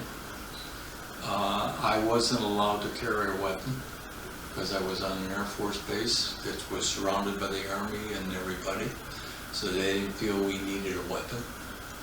My weapon was actually a 3-inch folding knife that they gave me in my toolkit, which I carried that around. I am a veteran of 27 rocket attacks, which basically you just run for cover as fast as you can because you don't know when that rocket is going to come nearby. When I got to up to K.I. Sawyer in Maine, I was at that point didn't want to be in anymore, because if you would have been drafted, you would have been out in 3 years, and after 3 years I was thinking maybe I could get out, but I wasn't. I went up to Marion Air Force Base. We lived there for a year. We did our work, and then I got out. What surprised you most about your service?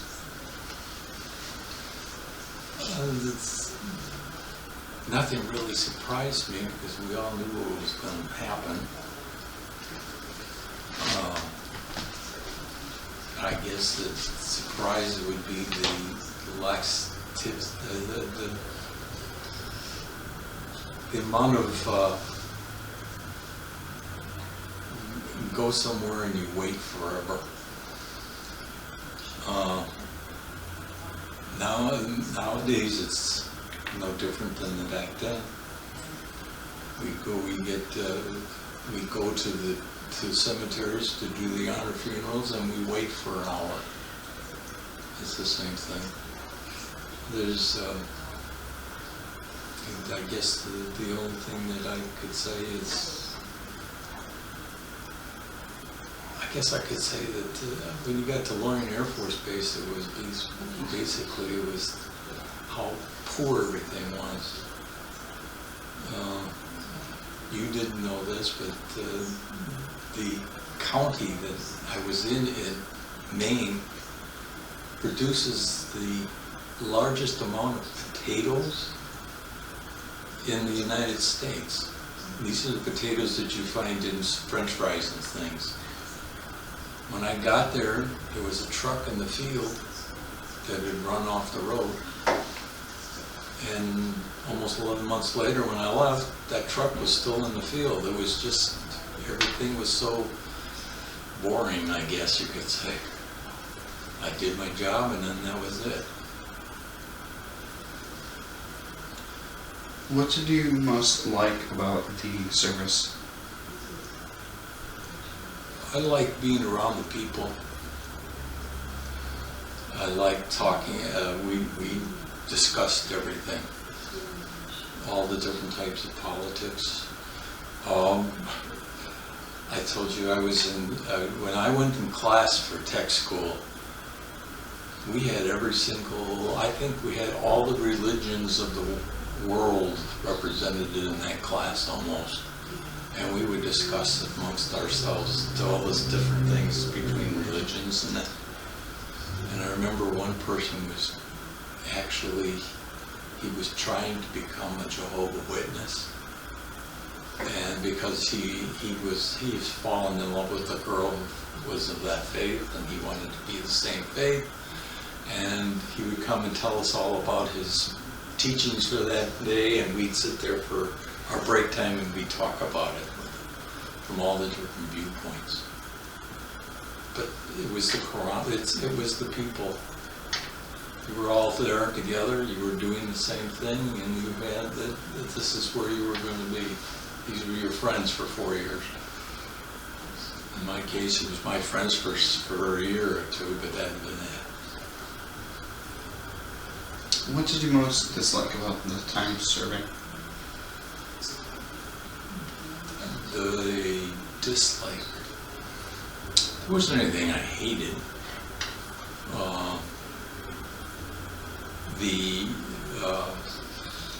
I guess the worst thing I had that I would think about would be the time I spent in Vietnam.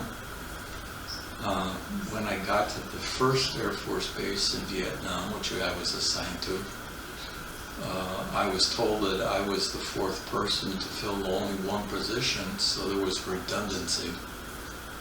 And then I got orders to leave again to go to a second Air Force base in Vietnam, and I got there and I was the third person for that one particular thing. So I had to figure out why I was even in Vietnam. It wasn't needed, but I was there. And I couldn't do anything about that. So the worst thing would be the redundancy of everything that goes on over there. Do you realize how much your service is appreciated? Since I was a Vietnam vet, our service was not appreciated. We were called everything in the book that you could think of, every dirty word you could think of when we got home. We were baby killers. We were all sorts of people that did the foulest things in the world, and that was us. And that's what we were told. So that's the worst thing I could think of. They did not appreciate us going over to Vietnam. We were fighting in Vietnam for the fact that the communists were trying to take over the country. And people just didn't understand that. I think they were sick of war or something, but they decided, the youth of the country decided we weren't worth coming back home. That was the most disappointing thing I could think of. What is one One thing you wish you could tell people.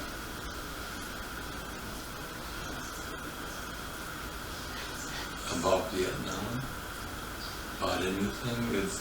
The one thing I could think of is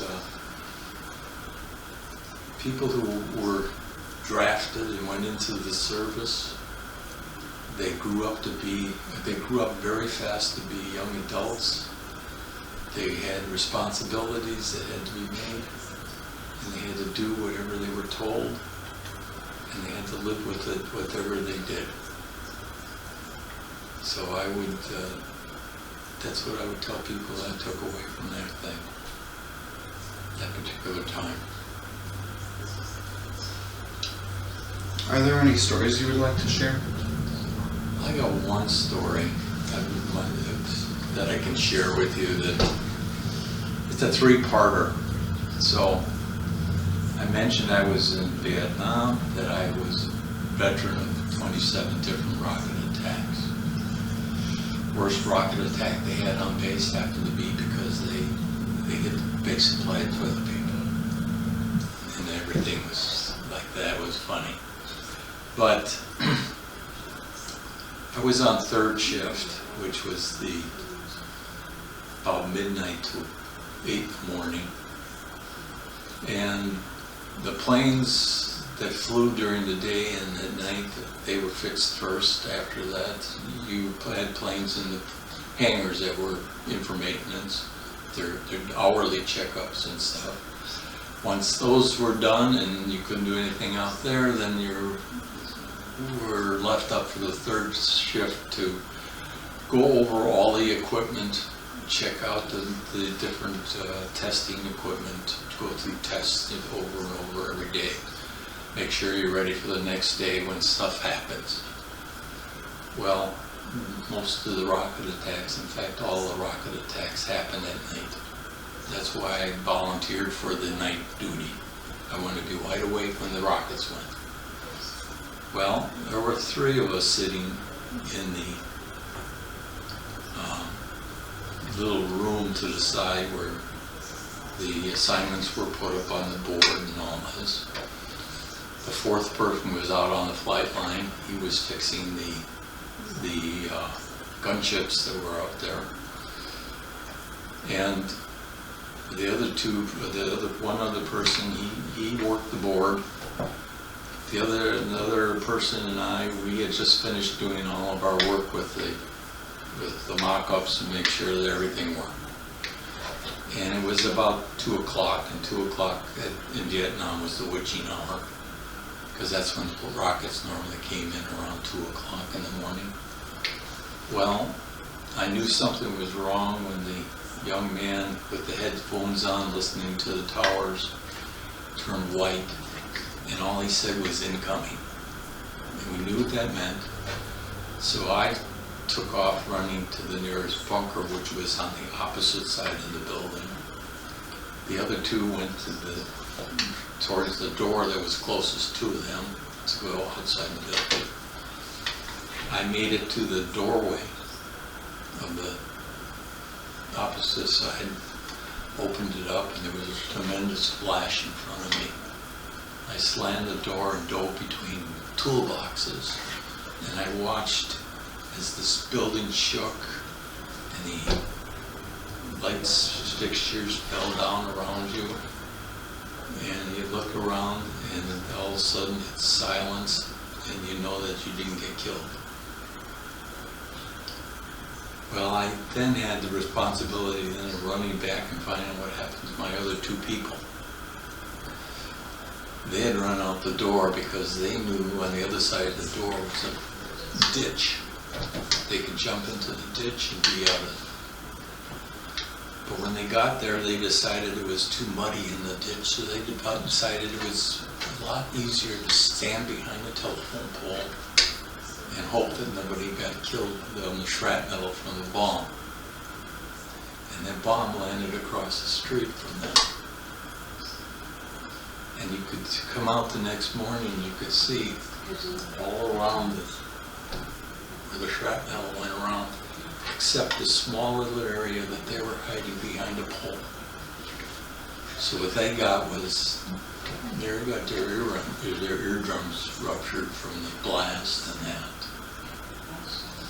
The other person who was on the flight line, when he heard it, there was no bunkers there to go to. There was nothing for him to do but stand there or sit. He squatted down by the end of the wall and waited as he watched these rockets come blasting down one after another down the flight line towards him. And just at about the time the last one got him, it stopped. All three or all of us were lucky what we did, and we all believed in God at that moment.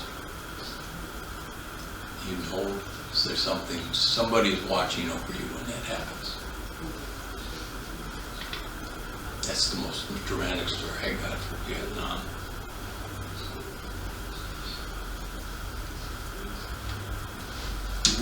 How did your time in the military affect your life? Well, because I was in the military for my 4 years. I was eligible for the GI Bill. So I got out of the service actually, instead of staying in a full 4 years, I was in for 3 years, 11 months and a day or two. And they let me out 30 days early so that I could go to college. Because college started at the beginning of September and I was going to get out at the end of September. So they gave me the early out for college. The GI Bill then paid for the college. It didn't pay for anything other than just the college fee. So I had to go to work for the books, pay for books, pay for anything else that I was going to be in. So the service paid for all of that.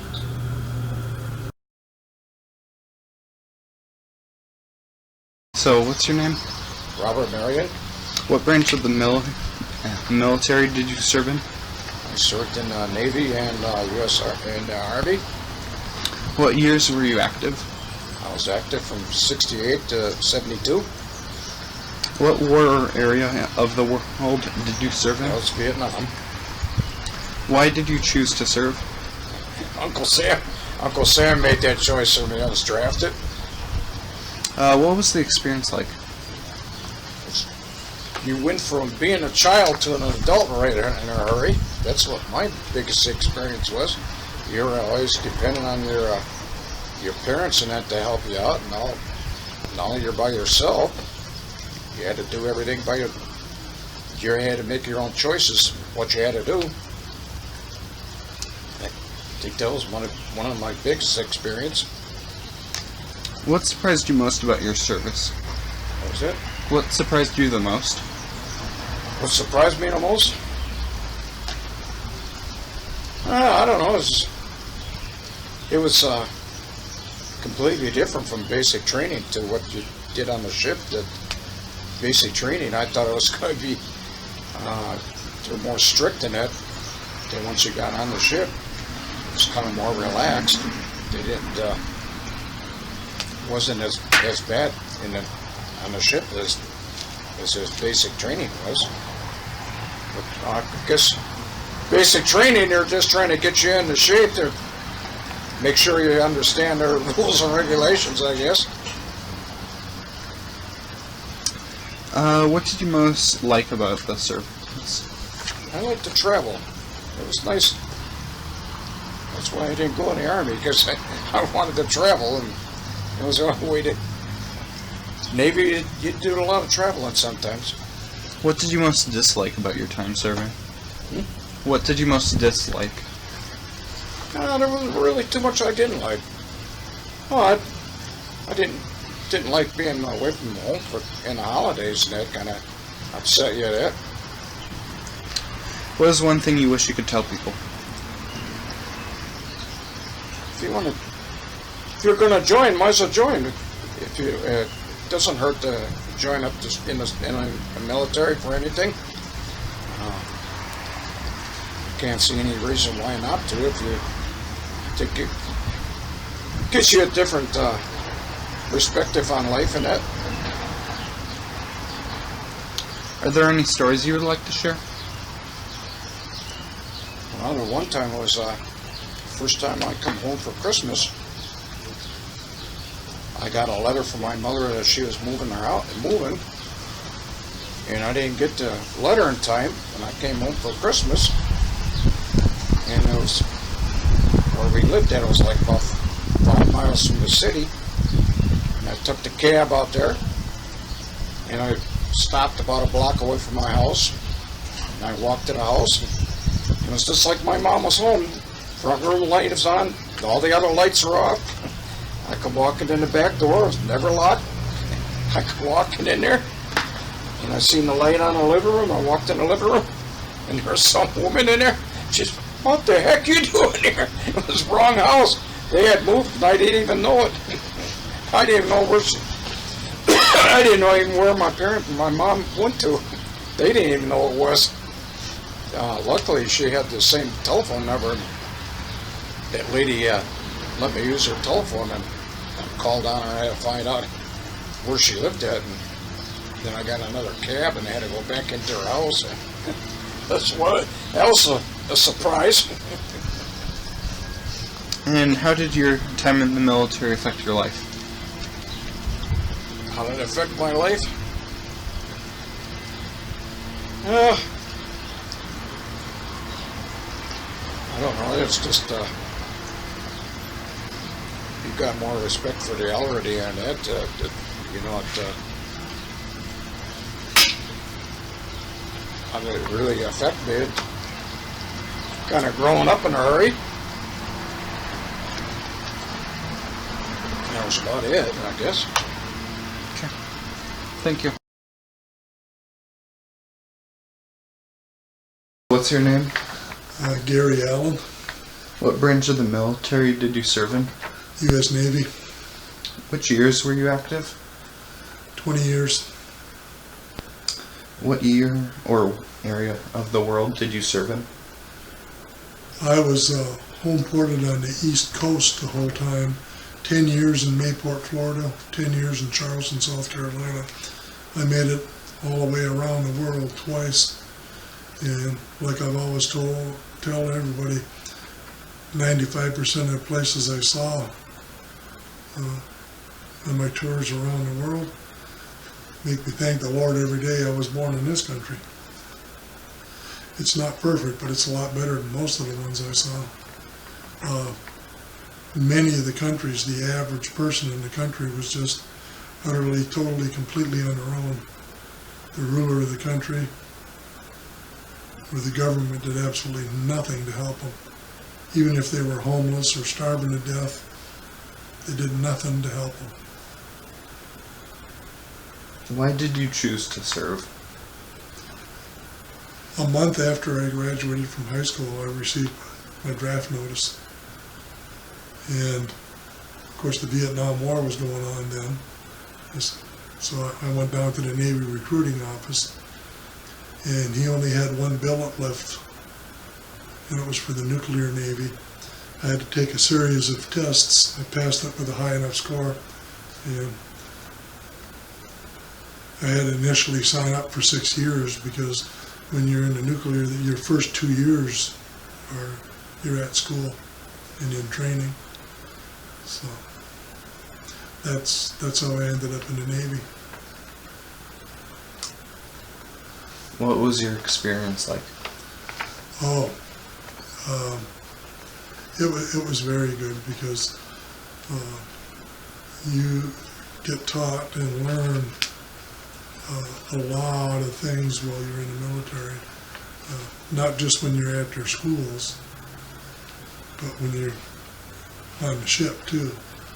Either in port or out at sea, you learn a lot of stuff. And once you get out of the Navy, especially if you, like I, do 20 years and retire, when you go back on the outside and start looking for a job, you have no trouble finding a job. There's so many people, once they know you're retired military, they'll hire you in a heartbeat, which makes sense, because if they let you stay in for 20 years, then they know that you've learned everything and you know how to follow the rules and do your job. Because if you couldn't, the military wouldn't have let you stay for 20 years. So it was easy to find a job. What surprised you most about your service? What surprised me the most? That I ended up making it all the way around the world twice. What did you most like about your service?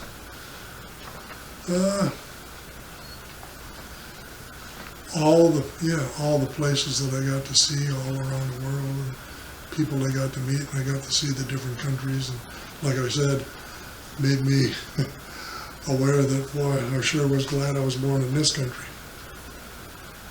What did you most dislike about your service? You put in real long hours when you were out at sea. Back in my day, anyway, when you were out at sea, it was 16 hours a day, 7 days a week. You worked 8 hours and you stood 2 4-hour watches. Sometimes you got lucky, one of the watches was during work hours, so you only had a 12-hour day. But that's why sailors went crazy when they finally got to go on liberty, because you'd spend 3, 4, 5 weeks out at sea. When you pulled into a port overseas, you only stayed 3 days. One of those 3 days you had duty, and the other 2 you only got 8 hours of liberty on each day. So that's why sailors went crazy when they got to go on liberty. What was your biggest takeaway? The biggest thing I learned was make sure you learn how to do your job and make sure you follow the rules in your orders. You absolutely have to learn that, because if you don't, they're not going to let you stay in. You're going to have to learn your job and learn how to follow the rules. Because if you get caught several times not following the rules, you're going to have yourself in trouble. You might even eventually get kicked out. Do you realize how much your service is appreciated? Oh yes, I've heard thanks and congratulations from many people, and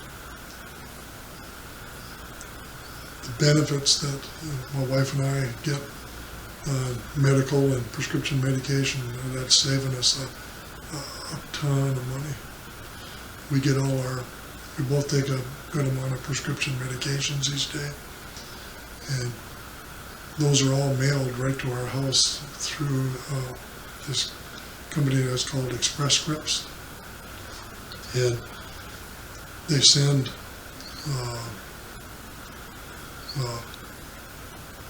a month's supply at a time, and each month's supply only costs us $5, and it's mailed right to the house. So it's saving us a ton of money. Because the prices of some of those prescription medications nowadays are absolutely ridiculous. The average person can't afford some of them. What is one thing you wish you could tell people? The one thing I wish I could tell people?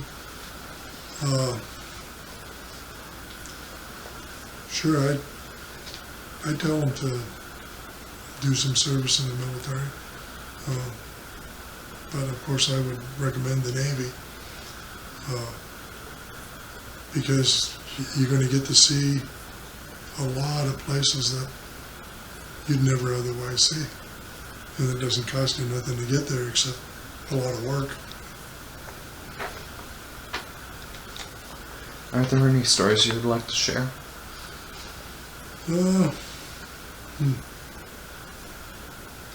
Well, yeah, I could tell about one of the things that happens when you're out at sea.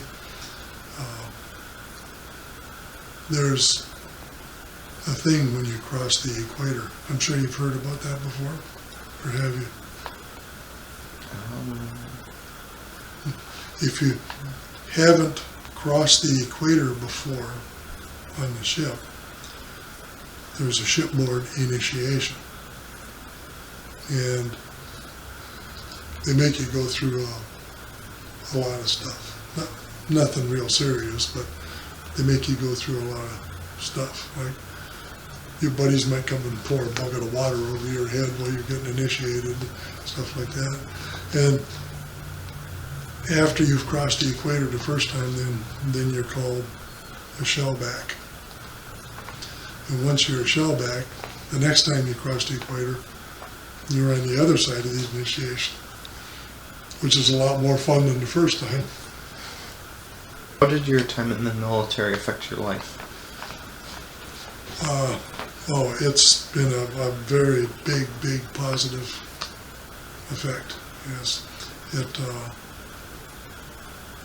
I learned a lot of things in the military, not just how to do my job, but, how to follow rules, how to learn stuff. And I went through a lot of Navy schools and learned a lot of good things. And like I said, all the way around the world twice, saw all kinds of countries and places I never otherwise would have seen. So, and now that I'm retired, like I said, the benefits are saving the wife and I a lot of money. On the medical side of the house, too. They pay for almost all of your medical appointments, including dental. You're seeing whatever kind of doctor. So the benefits are definitely worth it. Thanks.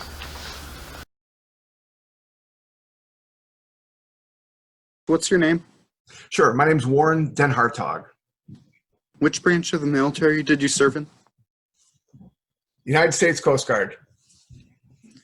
Which years were you active?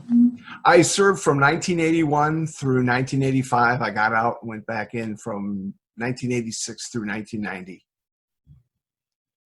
Which war or area in the world did you serve in?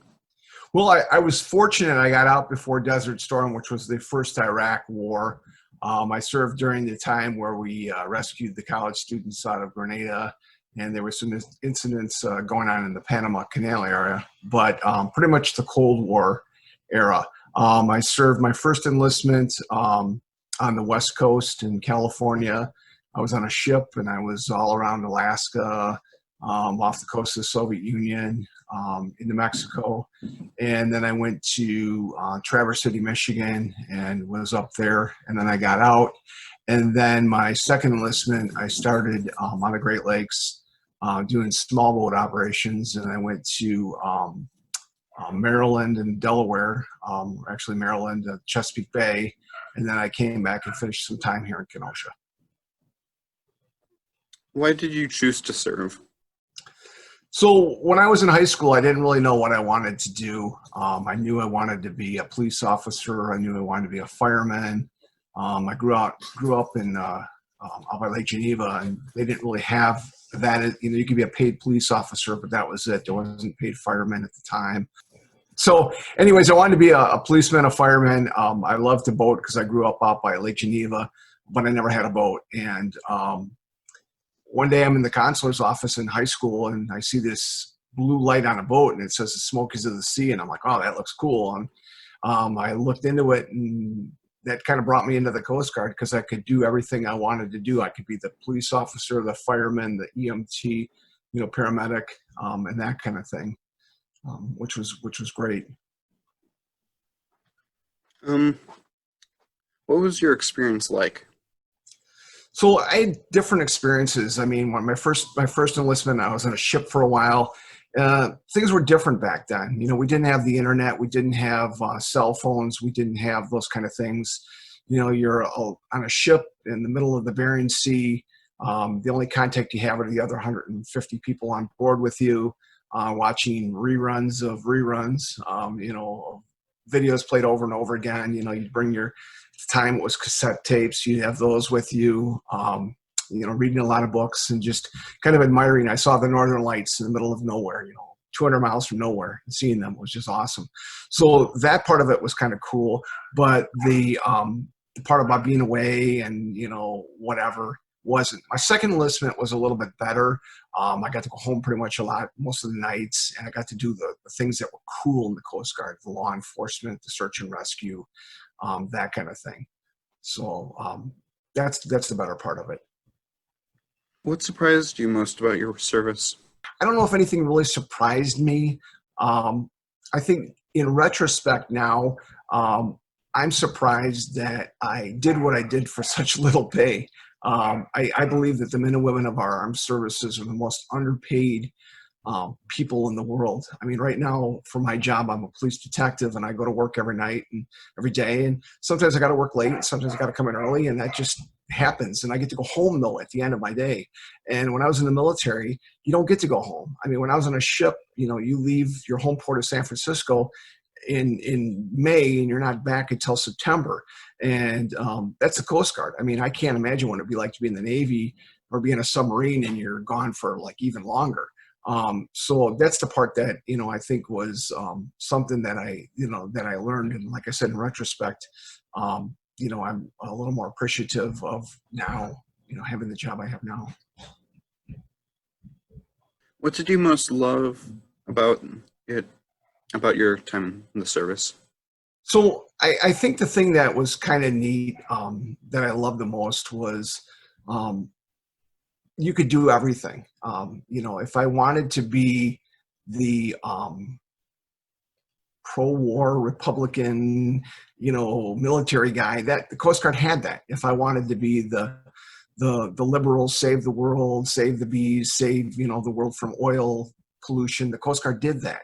So there's a little bit of everything. The Coast Guard is the only armed service that the United States has that can arrest civilians, which is kind of cool. So you can be a little bit of everything in the Coast Guard. If you want to fly, you can go to air stations and fly and do search and rescue, and very little law enforcement other than some drug interdiction. If you really want to get into drug interdiction, you can do that in the Coast Guard. If you are more concerned with the aids to navigation, you could do that.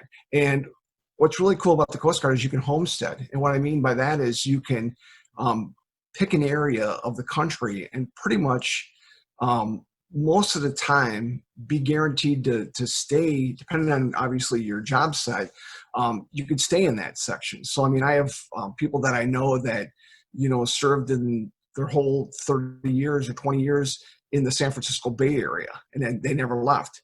Just like, the same with the East Coast. And I have, friends that were in the Great Lakes the whole time, that you could homestead, which was kind of nice. And again, the other armed services don't have that, that fortune, that ability. What did you most hate about your time serving?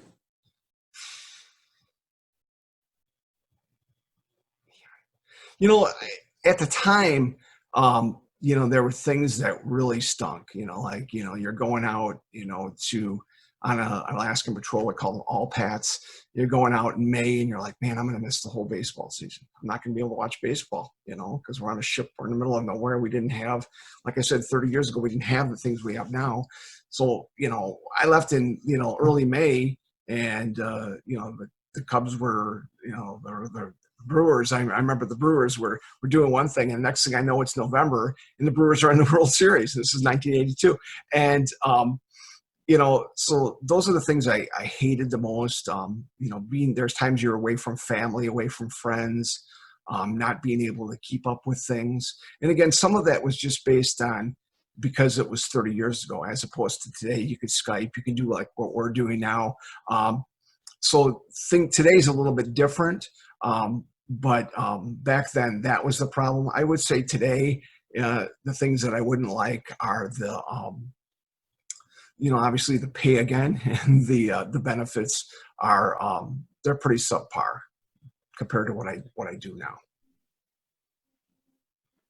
What was your biggest takeaway, positive or negative, from your time serving? So, and like I said, and retrospect, I got out in 1990, and that was, 30 years ago. And times have changed since then. There was times when I was in the Coast Guard, there was places I was at there that people didn't like the military. I remember being in Virginia Beach, Virginia, and there was people that had on their signs in their yards, "Stay off the grass if you're a sailor." There was parts of being in the Coast Guard. I had to go to a Navy school for a while, and I had to follow like the Navy rules, and that was not what I signed up for in the Coast Guard. So those things were bad. There was obviously jobs that I didn't want to do. I remember going out on a search and rescue on a Friday, actually a Wednesday, and looking for a gentleman that had fallen off a sailboat in the Chesapeake Bay. And on Saturday, we got a call that he was found, and we had to pick him up, and he was deceased in what we call the floater. And you got to deal with that. It's like you're into, I want to save people, but I don't want to pick up the dead people. So there are some bad parts about that. But I think in retrospect now, again, one of the biggest takeaways and things I think about are that I think our military in general is very much undercompensated, and we depend on them to do so very much. Even now with this COVID virus on, they're doing things that they didn't sign up for. That wasn't the war that they signed up for. And we expect them to do everything, and we don't give them as good of things as we should give them. We don't give them we claim that we give them the best medical care, but realistically, it's not the best medical care. We claim that we give them, great housing and give them money for housing, but you know what? They're living, in subpar, it's terrible what we do as Americans. And I'm probably guilty of it too for some of the things, but I really believe that, it's not just not just recognition, not just Veterans Day, not just Memorial Day, not just, going to parades on Memorial Day and, saluting the guys that are, on the thing that served in Vietnam or whatever. They should be saluted every day, and they should be compensated every day for what they do. Granted, I wasn't drafted. I didn't have to do this. I volunteered to do this. And I don't expect any compensation other than what I've got. I mean, I got a VA loan for my house. Great. I get the 10% off at Lowe's, as my military discount. Great. But you know what? The men and women that are out there today, they need to be compensated better. They need to have the best medical care. They need to have the best housing, and they darn well better have the best pay that they have. Because why should myself, a police detective from Wisconsin, get paid more than some guy that's out in Iraq living in some dump, maybe being shelled, maybe being, some biological warfare, some chemical warfare, whatever. Why are they any better than me or any worse than me? Or why am I any better than them? So I think that the compensation for the men and women of the armed forces should be better than what it is today. And I'm not talking double or triple. I'm talking like 10 times. Do you realize how much your service is appreciated? You know what? Yeah, I do. I do. I understand it. And I don't always recognize it. I recognize it when it's Veterans Day. I recognize it when we're, in church and they say everybody that served stand up. So I recognize that there are a certain amount of the public that really do know what we've done and are really thankful for it. But I think primarily the average American, and sometimes myself included, we're pretty much just we don't even think about it. It's there, they're there, they're protecting us, and life goes on. We have other things to worry about than, some, petty officer in the Navy in the middle of the Indian Ocean or something like that. What is one thing you wish you could tell people? I think what I just said. I think more. I'd like to see the military people get compensated better. You know what?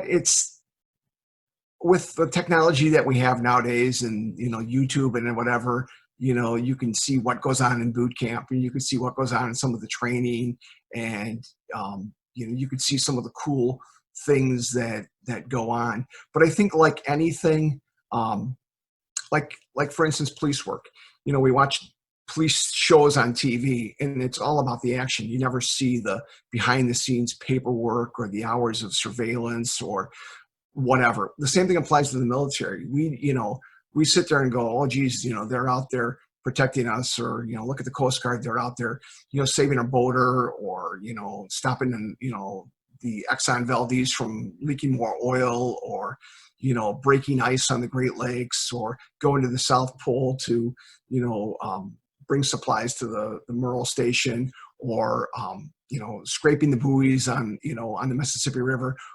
We don't even think about those things, and I think that we need to think about those things. So I guess the thing I would tell people is that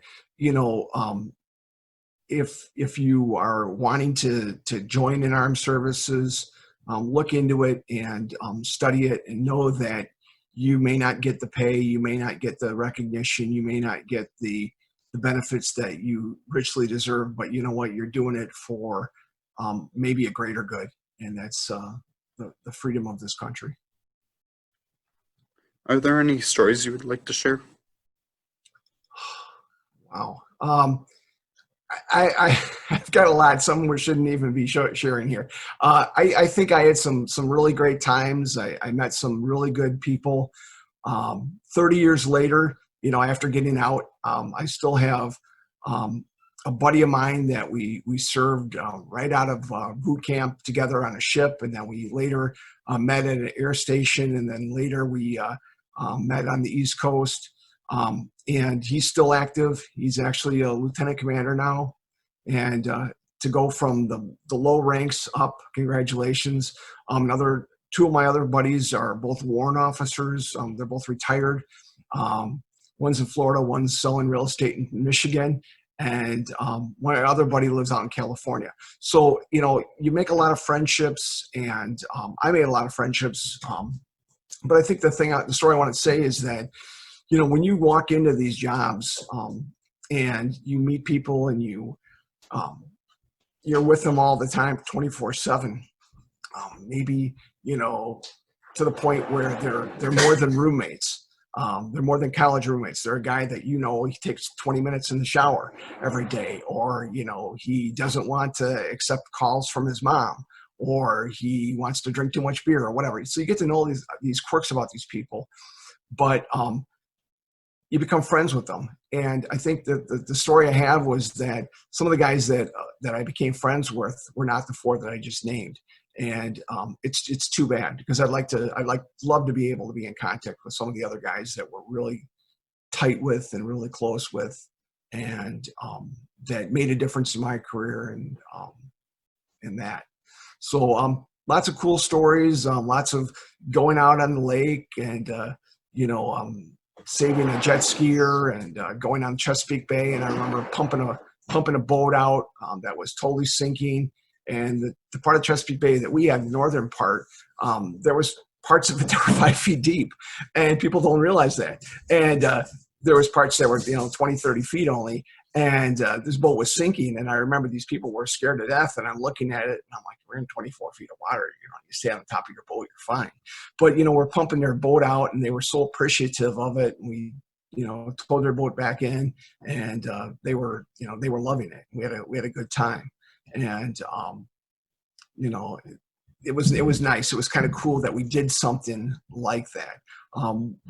Another cool thing I did is I got to work presidential security every time the president would come to Chicago. Our Coast Guard boat in Kenosha would go down and pick up a Secret Service guy, and we'd establish a perimeter.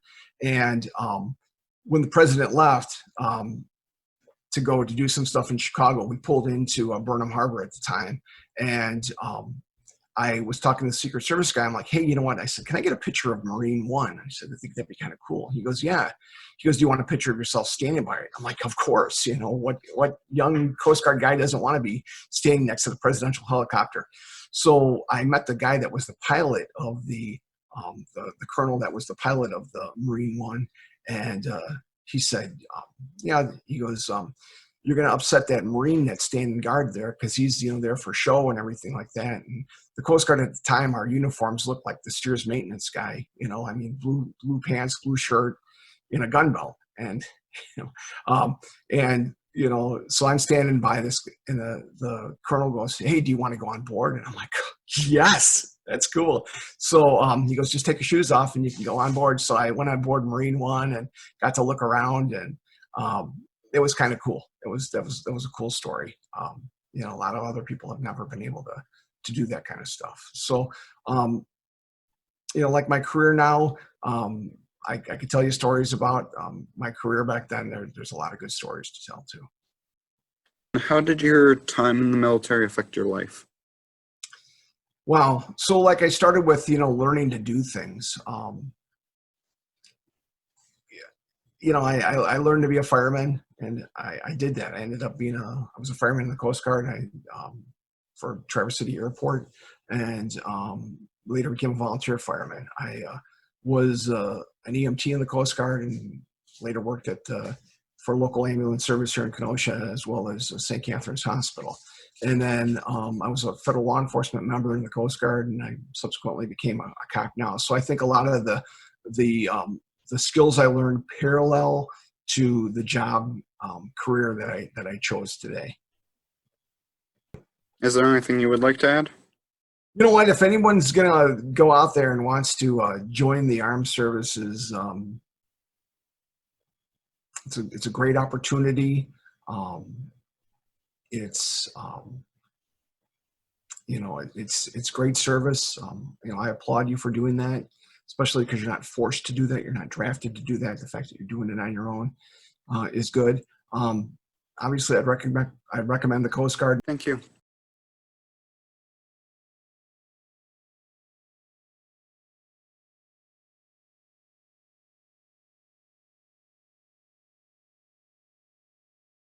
What's your name? My name is Bill Couch. What branch of the military did you serve in? I was in the Navy. Which years were you active? I started in 1992, and I left active duty in 2006. What war or area of the world did you serve in? So mostly I was in the United States going through training, but when I was overseas, it was part of an aircraft carrier deployment. We traveled across the Pacific Ocean, and we're over in the Persian Gulf area, so near Saudi Arabia and Iran and Iraq. Why did you choose to serve? Well, when I was going through high school, I wasn't really sure what I wanted to do as a career, and I didn't want to just go to college and not really know what I wanted to do, not even know what kind of degree I might want to pursue. And one of my best friends at high school had been talking about joining the Army. And so I went along with him, and the Navy recruiter was right across the hallway, and I ended up talking to them, and it struck me as a way to serve the country, do something meaningful, and also give me a chance to grow up and figure out what I wanted to do. So it was kind of a combination of all of that. What was your experience like? So looking back on it, I think it was a really great experience. It had its ups and downs. It wasn't always fun. Sometimes it was really hard. But again, looking back on it, I think it was a great experience. It was how I met my wife. Is how I made some really good friends that we are still very good friends with today. And I really enjoyed the sense of camaraderie, the teamwork, and all the diversity that came with it too, because I was serving with people who came from all over the country and even came from all over the world. Some U.S. territories and even some allied countries. So I really liked just being exposed to all those different people and different places, and yet we were all together there to do basically the same thing, to serve the country. What surprised you most about your service? So I think maybe the biggest surprise was just when I was exposed to new things, when I saw new places, and when I met new people who came from totally different backgrounds than I did. It was a surprise to me to realize that there was so much that I didn't know, so much that I didn't know about the world or about people from other places, and so it was a real learning experience just to realize that people come from all different walks of life, and we have all different ideas of what's normal in our family life and what we want to do with our lives. But at the same time, I also saw that people are still people all around the world. People generally want to live in safety. They want to take care of their families and provide for them. They want to do something meaningful with their life. And even if the place that they live is a lot different, or their family background is a lot different, we all generally have that in common too. So it was an interesting, surprising experience. What did you most like about your time serving? So I think mostly what I really enjoyed about serving was the friends that I made, and just the different people that I got to know, and the unique things that I got to do. There was one time when I was on the aircraft carrier that I served on late at night, and I happened to look up at the sky and saw all the stars, and we were out in the middle of the ocean, so it was in the middle of nowhere, and it hit me, how many people really get to experience this kind of thing. It was really special. But then to also know that I was on the ship with people that maybe I wouldn't normally get to know, but here we are. We're all on the same ship. We're all serving, and that was really, I think, a special realization. Just that we were there together. What did you most dislike about your time serving? I think the thing that I disliked the most was the structure sometimes, even though the structure of the military is very orderly, and it helps ensure that we're all working toward the same goals, and that everyone understands that they have a part to play. It also sometimes is very rigid.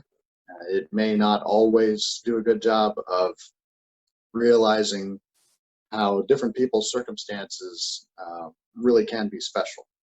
And if somebody has a circumstance that is unusual, sometimes it takes a lot of effort to help people in charge understand that that circumstance needs some special attention. So the structure is good, but the structure can also be a little confining and sometimes a little impersonal, or maybe not very compassionate sometimes. What was your biggest takeaway from your time serving? So I think the biggest thing that I took away from my time serving is just the idea that it is possible to work together with people who are unlike you and who may have completely different opinions than you and have a completely different background than you, and yet you're able to work together. You can set differences aside and focus on what you have in common. And even though you may be working with someone who has a completely different view of things than you do, that most of the time you're both able to set aside those differences and realize, hey, there's a bigger picture here, and there's something more important that we're working toward. Do you realize how much your service is appreciated? That's an interesting question. When people say thank you for your service, or when I see commercials or statements or references in movies about how much people appreciate the service of the military, it's kind of strange to me, because I think most people who join, they don't necessarily expect to be thanked. And so it's actually a little awkward when someone says, thank you for your service.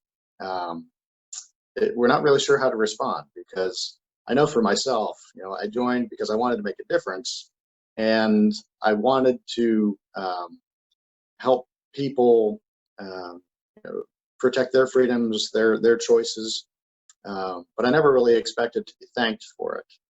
So I do appreciate that. The country says, "Hey, we support our troops," and "Hey, our men and women out there in uniform are heroes." But I also think that our men and women in uniform are people too, just like everyone else. They're in a way they're ordinary people. They're just doing extraordinary things. What is one thing you wish you could tell people? I think one thing I wish I could tell people about serving the military is that the people serving in the military are not superhuman. They are people just like anyone else. They want to live their lives and make a difference and provide for their families. So in that sense, again, they're like ordinary people just doing extraordinary things. And so they are also subject to all the conflicts and the mistakes sometimes that everyone else makes. They're not necessarily superheroes. They're not superhuman, and they may not need to be held up on a pedestal. They want to serve. They want to do their job, and they want to live their lives. Are there any stories you would like to share? So I think the story that stands out to me most from my time in service was from September 11th, 2001, when the terrorists attacked New York City and Washington, D.C. And I was on an aircraft carrier at the time. And I remember I was sitting there with my division officer, and we were just talking about some personnel stuff. And somebody came in and said, they've attacked New York, and we needed to turn on the TV. So what really struck me about that was it was such a shocking moment, but also it was really confusing to know that here we were on an aircraft carrier, supposed to be the ones on the front lines facing down the bad guys, and we were over on the other side of the world, near the Indian Ocean. But the danger was actually back home, where all of our families were. It was in New York, it was in Washington, D.C., and in the field in Pennsylvania, and where all of our families were. And that really, it was frustrating and scary and confusing, because here we were supposed to be keeping our people, our families at home safe, but the danger was back where they were, not where we were. So that's really, I think, a moment that stands out to me from my career. And how did your time in the military affect your life? My time in the military really did help make me who I am today. It took us to places that I never would have experienced. It gave me a different perspective on things and on people. It was how I met my wife, and so how I ended up starting my family that I have now. And it helped me learn things, not just through college level classes, but learning about life and learning to deal with difficult circumstances, learning my own limitations, and also learning from good examples of leaders and bad examples of leaders too. It really has, it's taught me a lot. Yeah, thank you. You're welcome. What's your name? Troy Kolosovsky. What branch of the military did you serve in? I was in the Navy. How many years was your service? 4 years and 3 months. What war did you serve in? Served in Operation Enduring Freedom. And where did you serve at? That was in the Persian Gulf that we were deployed to 2 times. Once in November of 2001 and again in 2003. Why did you choose to serve? Well, at the time, in high school, I didn't really know what to do. I knew I didn't want to go to college, and I didn't want to work at a factory, so this was an option, and I'm glad I took it. I have family who was in the military, and I thought it was a very honorable decision. What was your experience like? It was, I enjoyed it. There was a lot of days where it was hard, but looking back, I can't remember those days. I can only remember the good days. It taught me a lot of discipline. You get a lot of pride doing that. You get to meet a whole lot of new people who are all part of a family once you're on your unit or ship, for my case. What surprised you most about your service?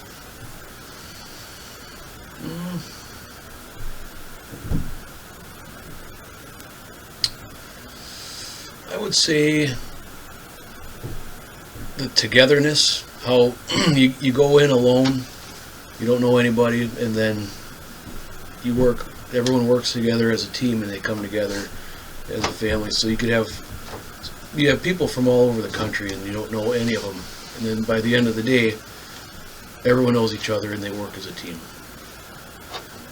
Are you friends with any of them to this day? Currently, yeah. Yep. I still keep in contact with at least 2 of them. And every couple of years, I even go visit them. So. What did you most love in your service?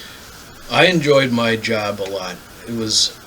My job was a gunner's mate, which I dealt with small arms from pistols, rifles, machine guns, and then I also dealt with a Tomahawk missile launcher. What did you most hate about your job? At the time,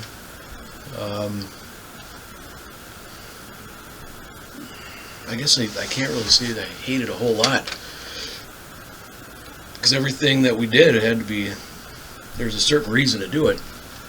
You know, there's days that weren't fun, like when we get supplies flown in, everyone has to get together and unload all the supplies and put them away. So those weren't usually the most fun days.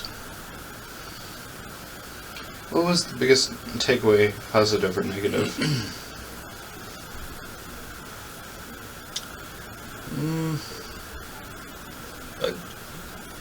Probably a sense of pride. Yep.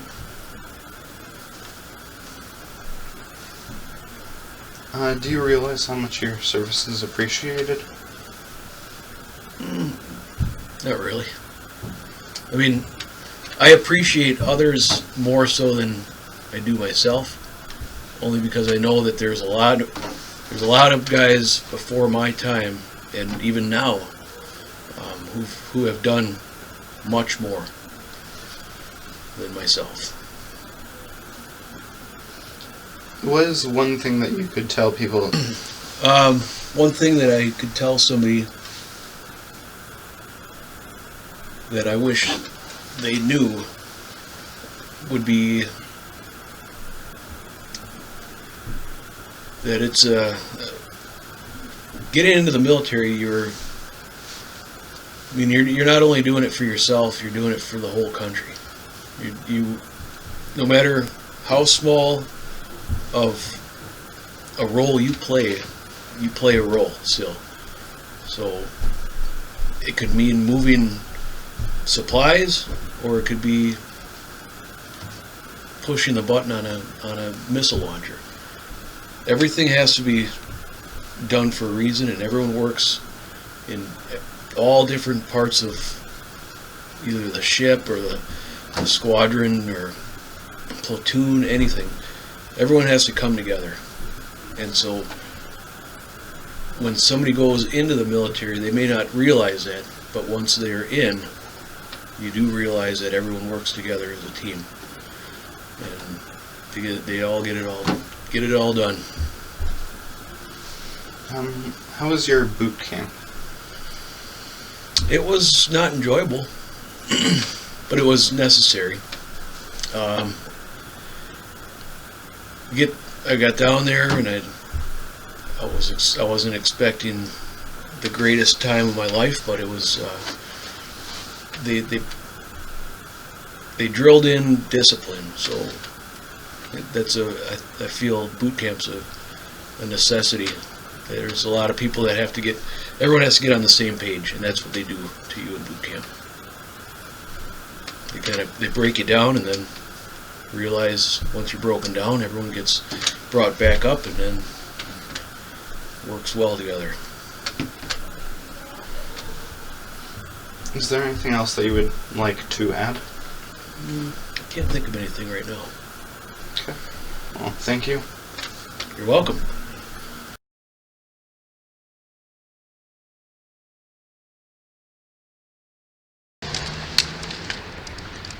Ready?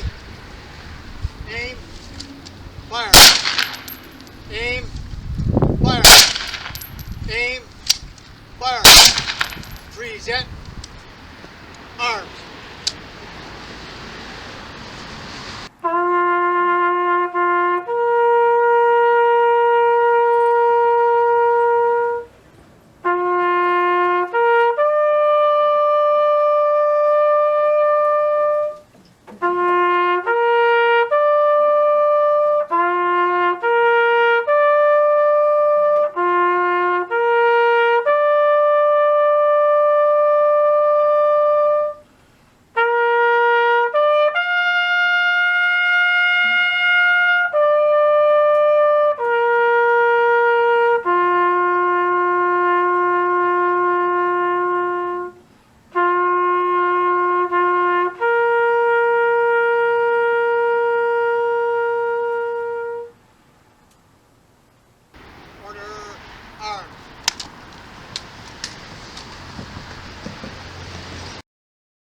There are some veterans that feel very alone, cut off.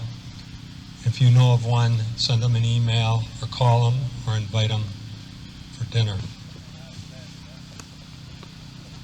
To those of you of us who survived the war and the families of those who did not, we see the faces. We feel the pain that these numbers have created. We are, until we too pass away, haunted with these numbers because they are our friends, our fathers, our husbands, wives, sons, and daughters.